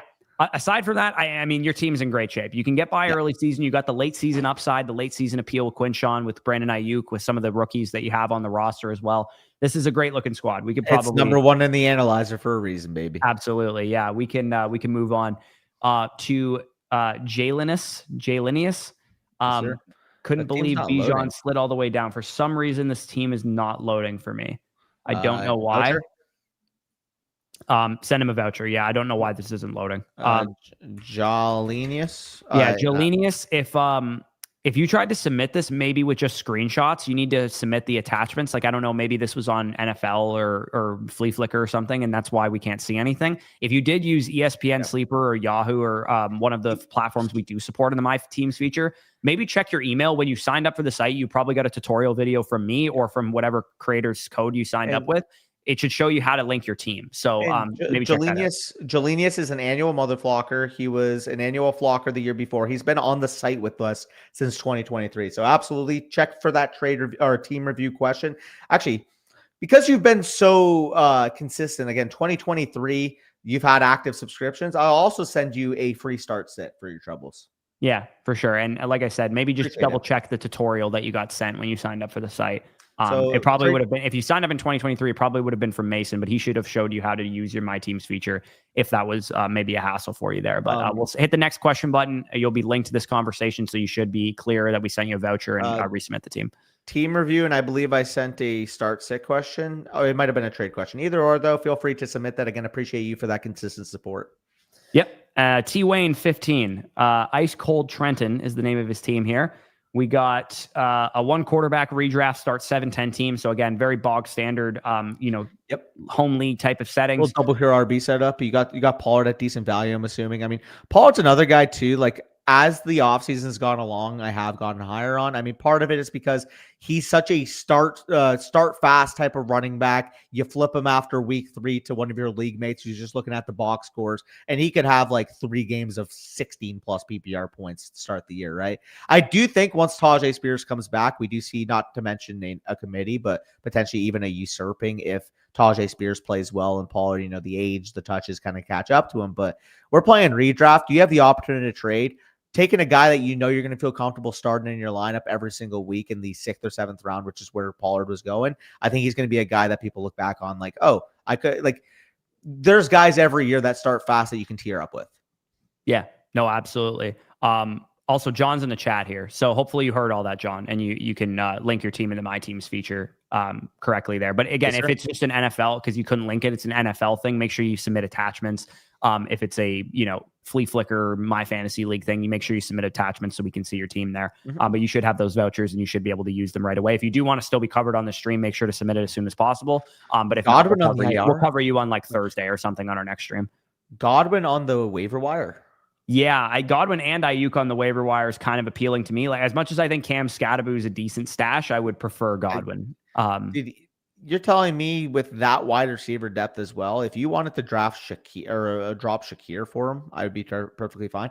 Maybe you're a little bit hesitant because you do have Rashee Rice and he's going to miss the first 6 games.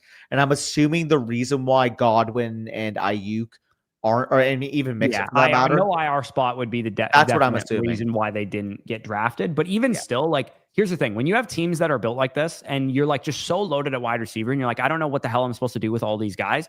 That's when you start going, okay, I would love to keep Brian Thomas, but somebody's going to give me Devon Achane straight up for him. And wide receivers are super easy to find in this league because my league mates are just obsessed with running backs. And same goes for like tiering up. You take DK Metcalf and you take one of your other wide receivers, you give somebody DK Metcalf and Khalil Shakir, and it tiers you up at wide receiver. That's how you make those consolidation moves that we talk about so often, knowing that Jaden Reed, Chris Godwin, and Brandon Ayuk and Michael Pittman and Mixon too are on the other side of that deal because they're just going to, be on your team as soon as you trade a 2-for-1 and you have an empty roster spot.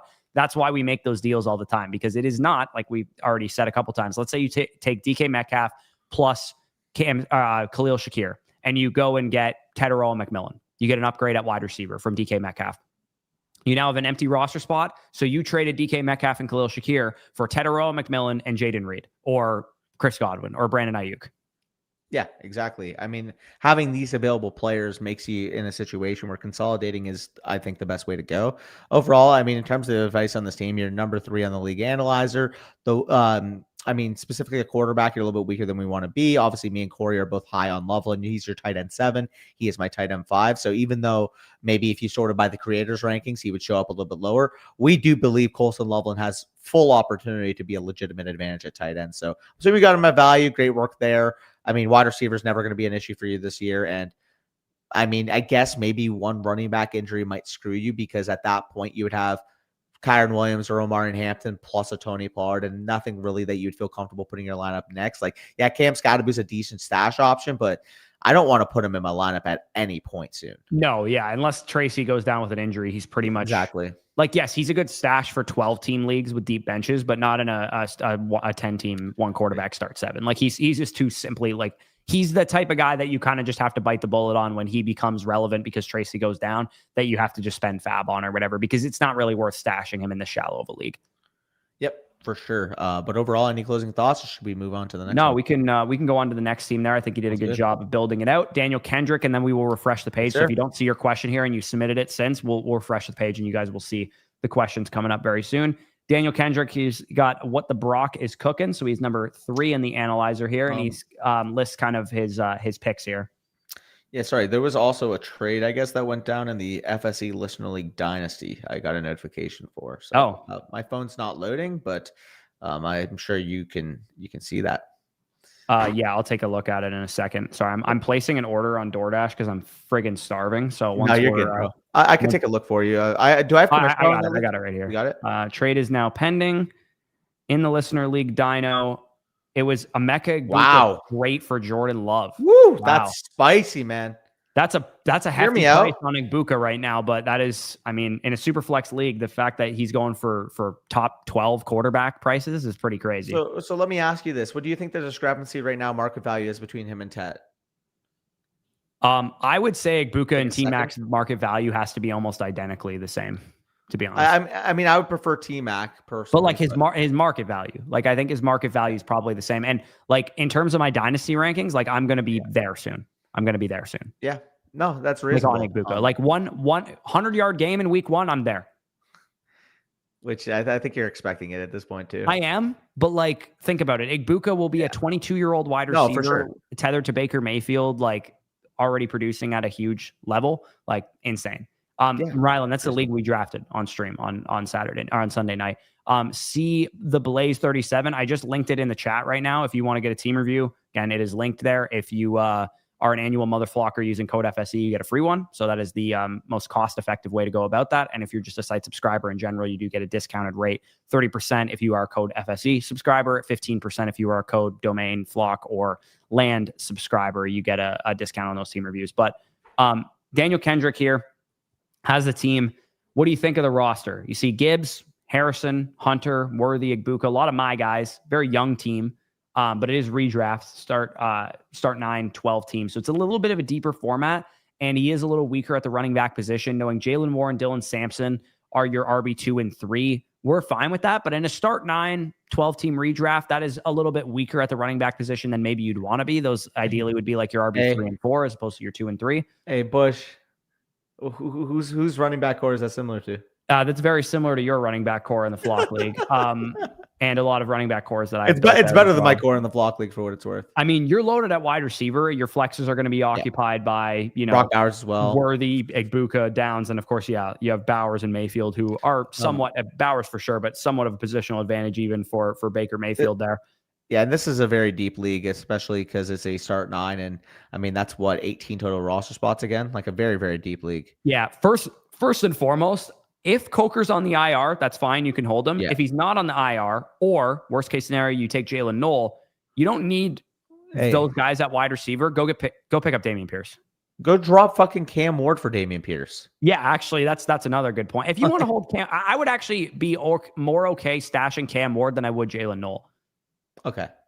Just for the first week or two. See what Cam Ward is. Maybe he's a tradable piece. Jalen Knoll, also, I don't think he's going to be anything at the beginning of the season. Kirk's going to be starting over him. Bush, majority of the leagues do have an IR spot. How the hell do you have Jalen Coker as your wide receiver 81?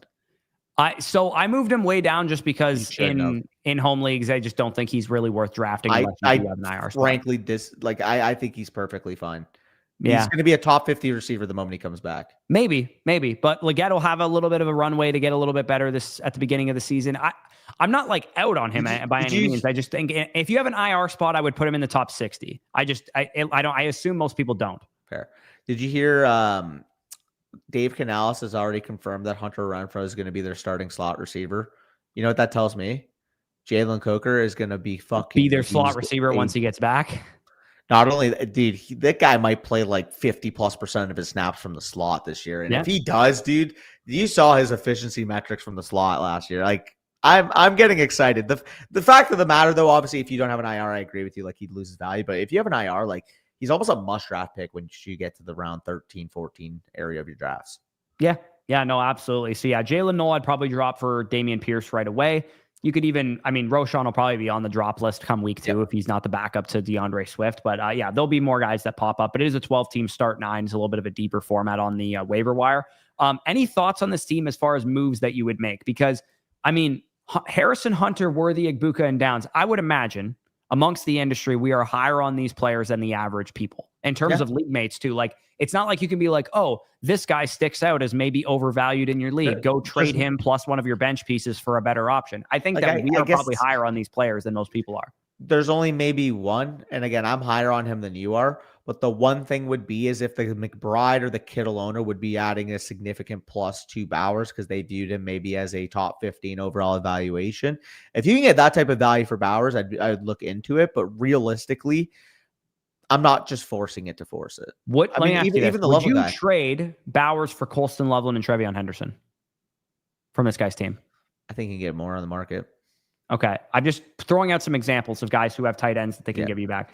George Kittle and RJ Harvey. Would you trade Bowers for that? Yeah, I think it would. Yeah, I would probably do that as well. So yeah, this guy's team, his team's name is Bye Week too, so maybe he hates his draft.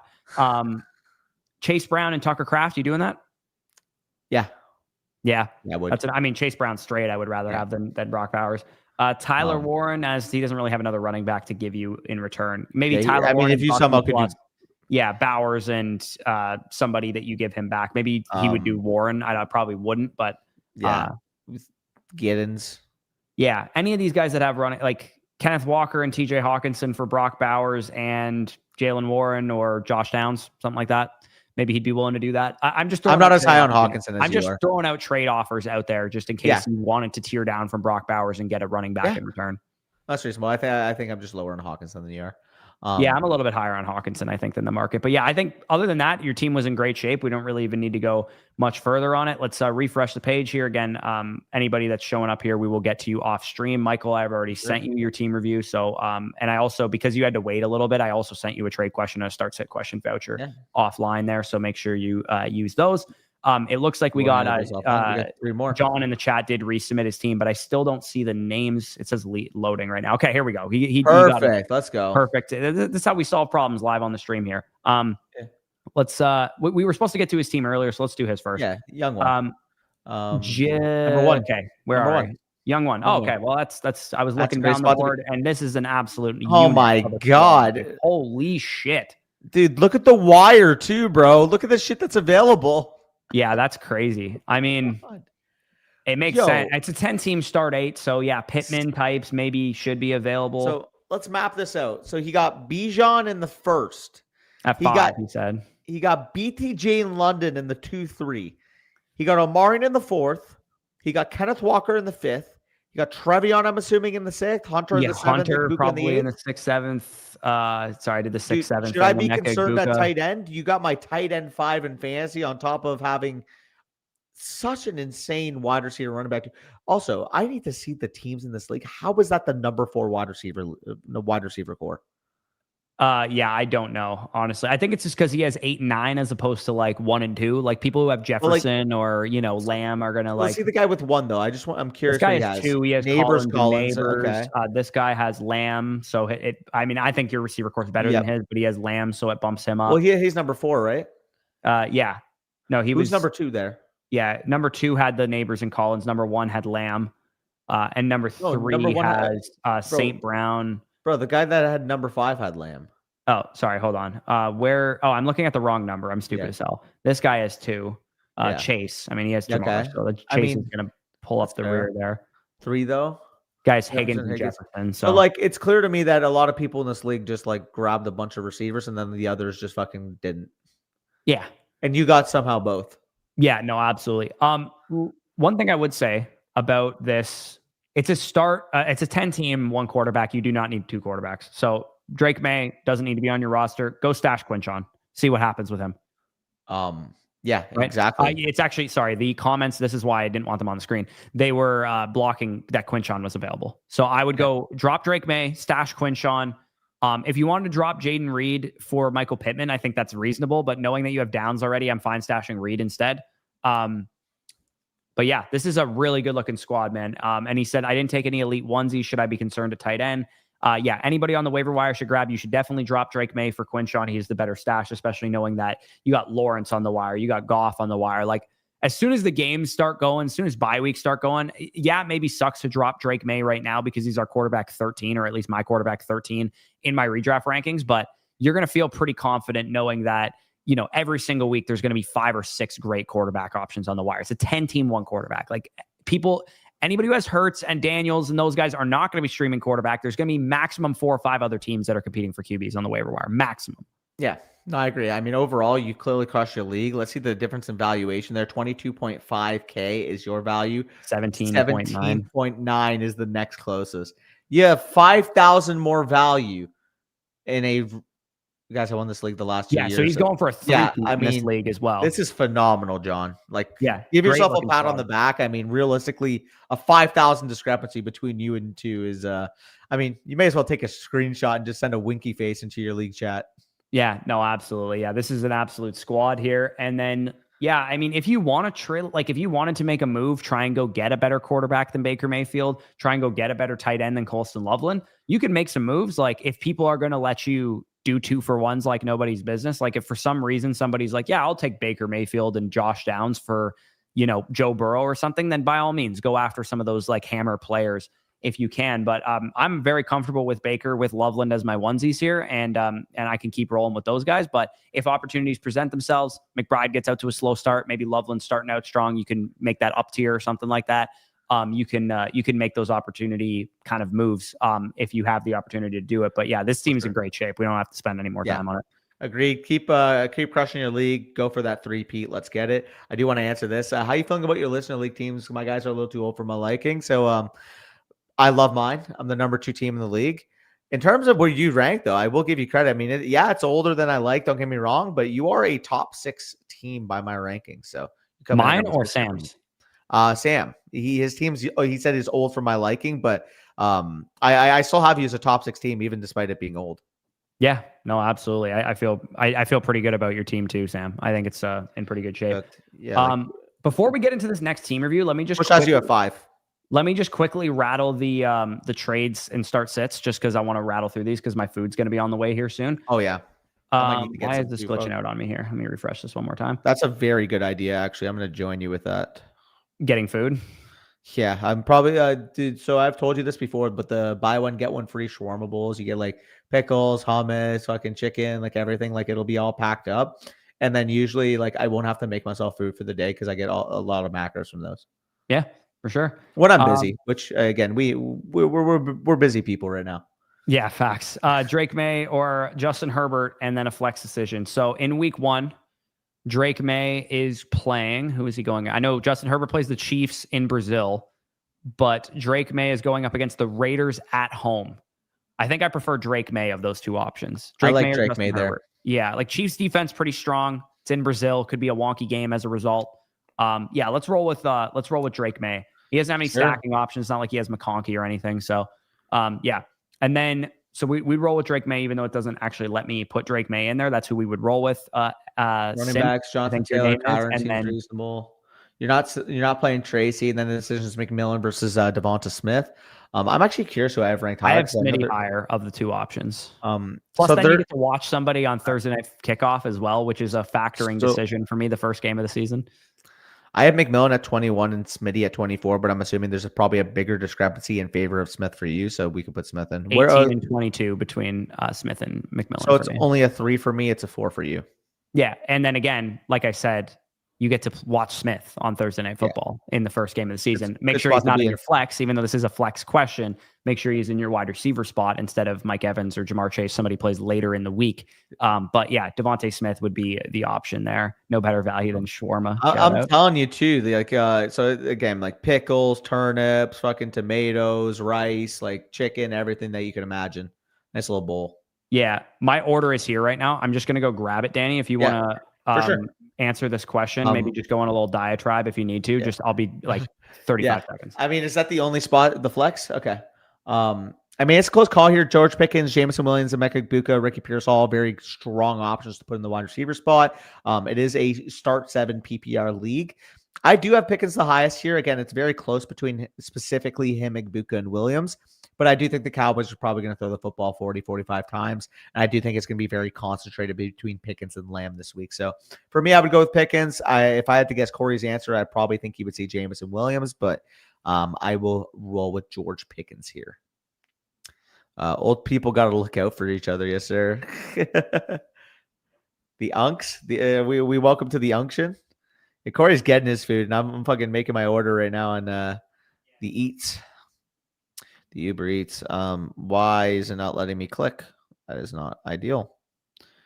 Okay. Am I just getting Skumazra now? What's going on here? Sorry. I was trying to make an order. I mean, I guess we can go through a couple here. Thanks for team review, Bush. Great analysis, helped a lot. You're the GOAT, man. Yeah, no, Bush was able to handle you out, so glad you were able to get a lot of value there. Dak or Caleb this week for a 6-point path touchdown. I still have Dak higher, just given the volume we could expect. Both relatively lower implied totals for the Cowboys and the Bears, respectively. I'd for sure trade. Yeah, give me Rashid Rice all day. Yo, what's good, David? What is good? I had to start double running back. Unfortunately, just couldn't pass on Saquon and Henry in the first. Yeah, I mean, you started Saquon, and then, Henry fell a pretty decent bit. I guess that's what I'll do for now when Corey's coming back is I'll pop the screen on for those of you that maybe weren't in that draft while he's going on. But, I mean, I guess Corey's back. So, dude, I was trying to fucking order food on my phone. It's fucking not letting me right now. Here. Whatever. I'm just going to – you got it now, right? Yeah. Okay. Start sick question. Who did you end up going with here, by the way? I said Pickens, but I said you'd probably say Jameson. Yeah, I actually have Pickens the highest, so I'm cool with the Pickens call there. Let's go. Oh, this is a good question from Jonathan in the chat here. He said, do you think I can get the weekly rankings on Flock Fantasy? Does it take members straight to the manifesto? Okay. The weekly rankings manifesto is going to be different this year than it was last year.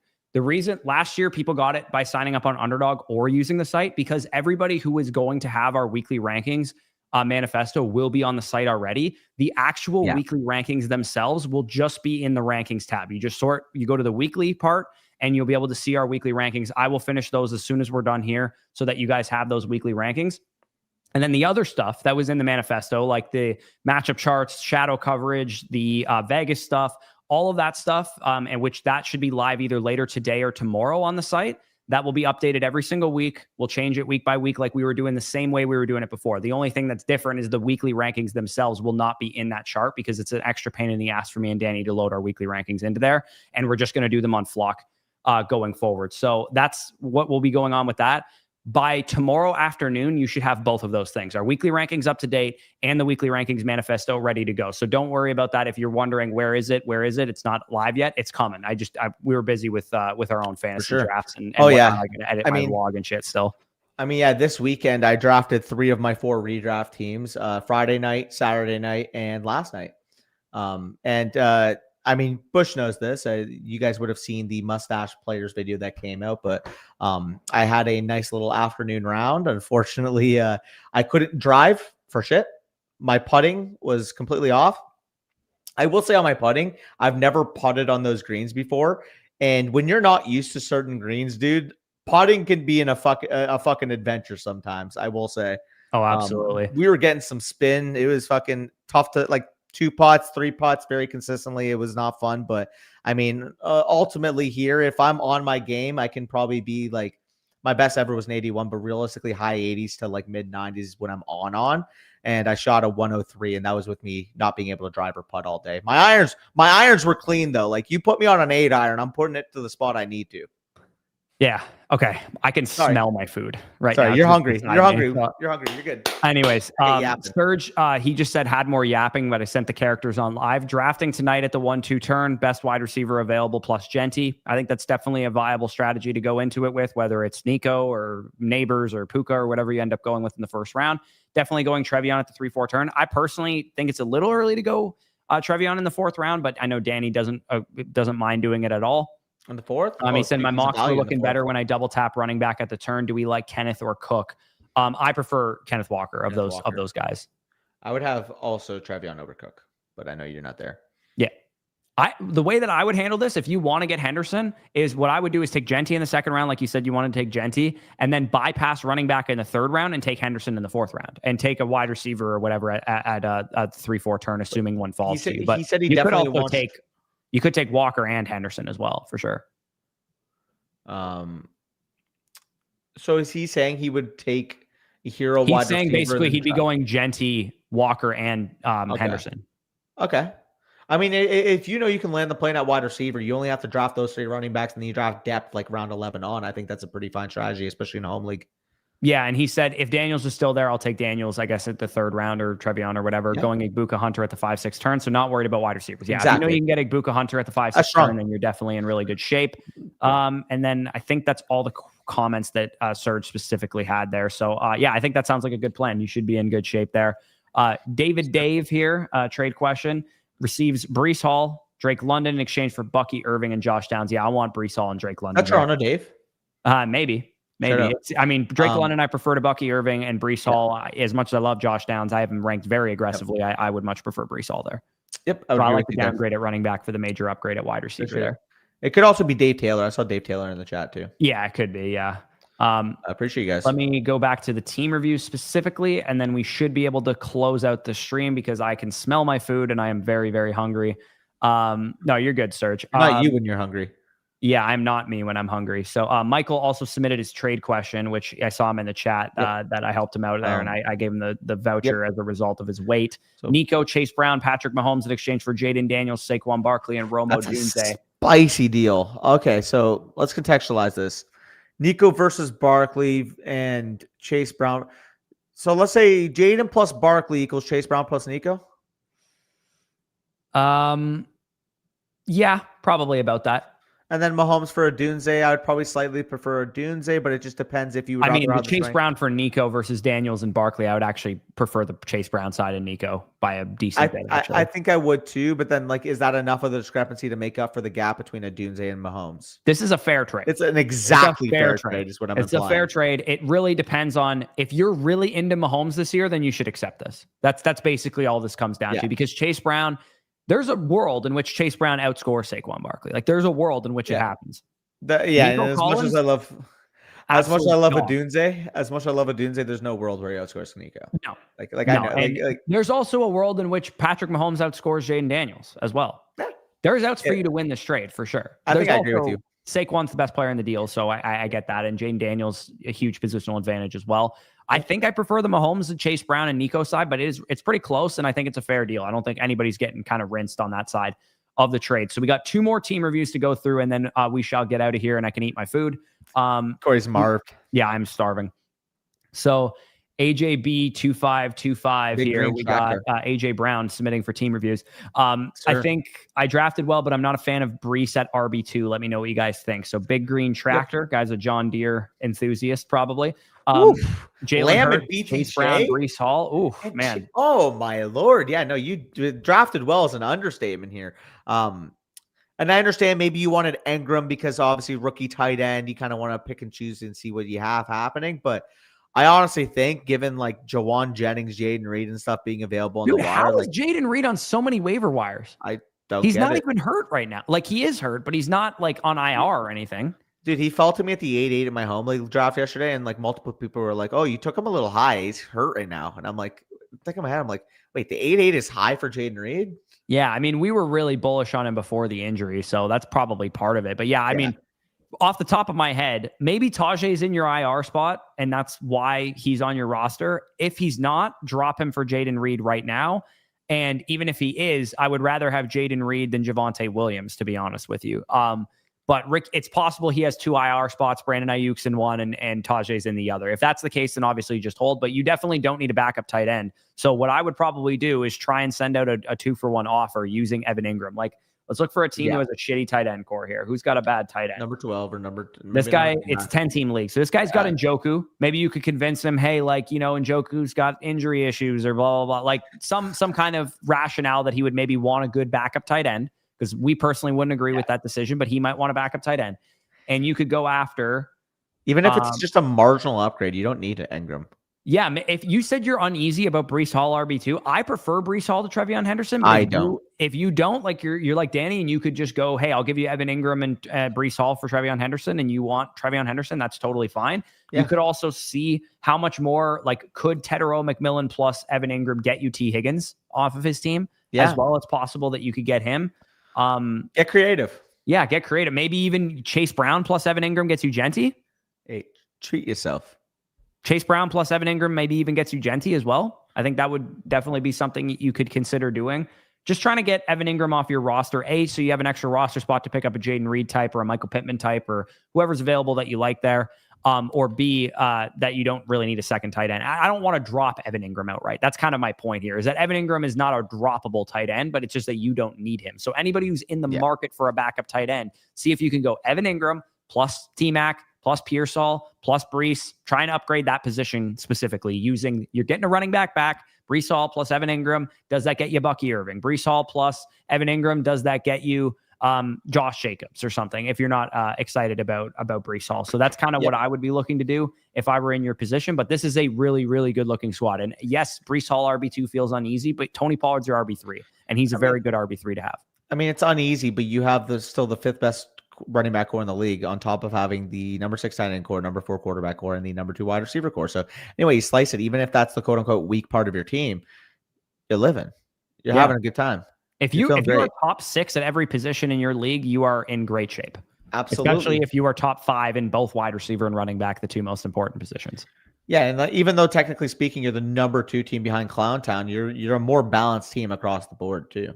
Yeah, he just has like an absolutely goated receiver core because he got Chase, McConkey, Wilson, and JMO. And like his running back core is no different than yours. Like Chase Brown, Bucky Irving's kind of a wash. I would prefer Breece Hall to Chuba Hubbard, and he has a worse RB3 than you have. Yep. And his tight end is basically the exact same as your tight end in terms of value. Yep. So yeah, basically the same, and you have a better quarterback than he has. So you're in really good shape. I wouldn't really say much else aside from try and make consolidation moves and also try and get Jaden Reed off of the wire and onto your roster. Same goes even for Jawan Jennings or Michael Pittman.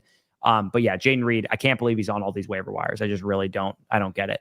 Vincendi here has what should I do to upgrade tight end and or upgrade another top tier wide receiver? So looking at his team, Bijan's bull bound here. What should I do to upgrade at tight end and upgrade at wide receiver? So yeah, he's really weak at the tight end position right now. I mean, first off, Dallas Goedert, you have one rookie. Mason Taylor is the better option of Elijah Arroyo and Mason Taylor. Drop Elijah Arroyo for Dallas Goedert because you're going to need somebody to start in week 1. And Dallas Goedert's a much better starting tight end than Mason Taylor and Elijah Arroyo at the beginning of the season. So that's what I would be looking to do. And then looking at the rest of your roster, you kind of need some upgrades at wide receiver, like you made mention to. Brian Thomas, Cortland Sutton, Chris Olave, Ricky Pearsall, Michael Pittman. There's guys there, but you ideally would have them one neck down the totem pole. They would be like your wide receiver 3 through 6 instead of your wide receiver 2 through 5.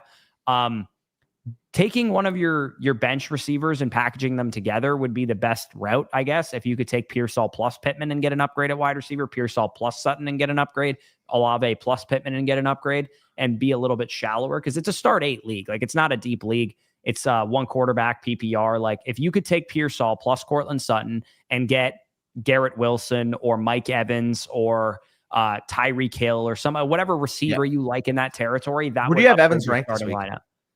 Mike Evans. Yeah. He is at wide receiver 13 for me.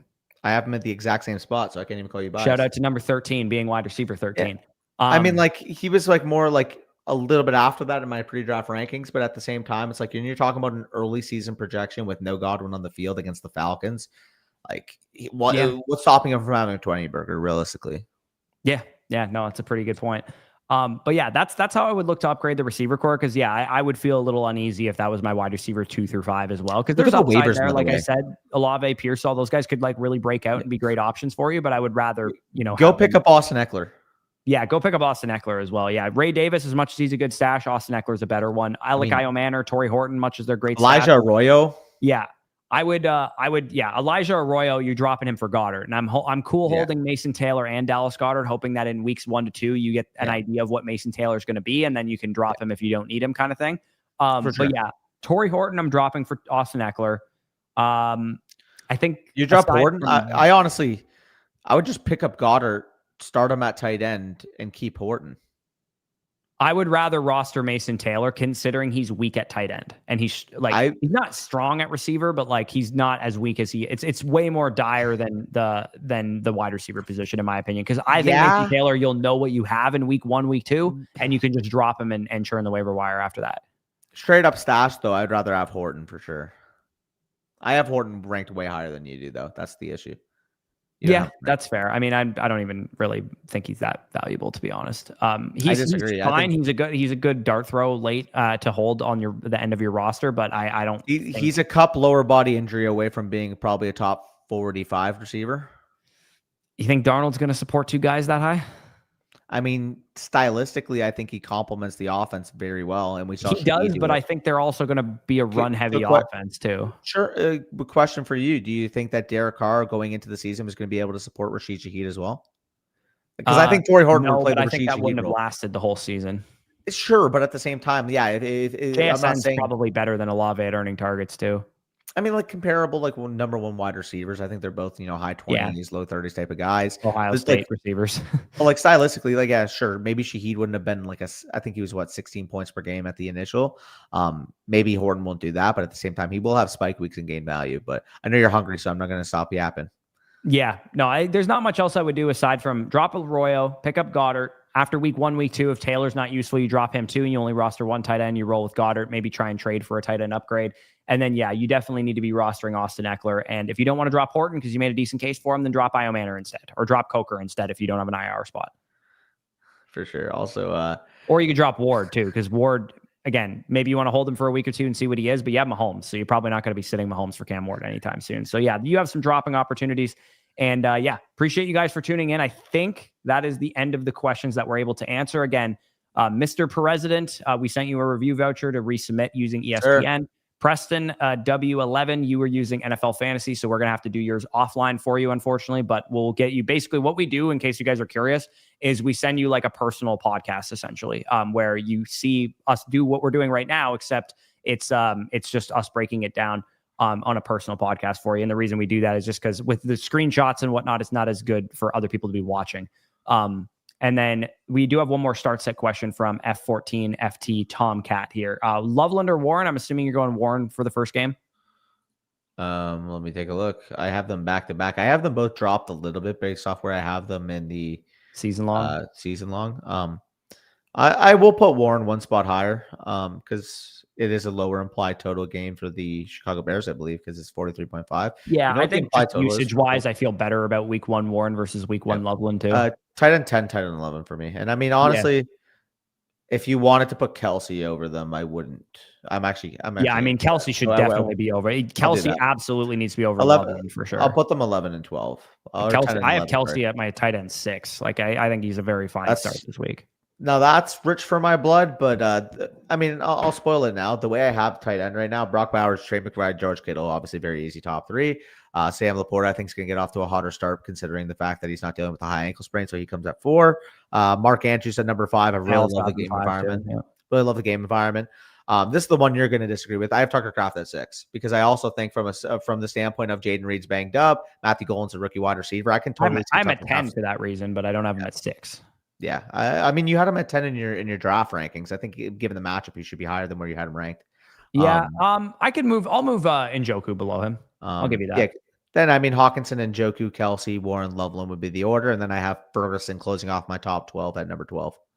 Yeah, for sure. And then last part of this question is Walker versus Hampton. Of the two, who would you prefer? Walker. I would prefer Walker, but if Najee gets ruled out, I would prefer Hampton. Yeah, it's tricky because you get in the worst matchup, and you are getting the worst matchup, but I think the workload will be bigger for Hampton if assuming Najee's out. But if Najee's not out, if he's going to play or something, then I'd go with Walker.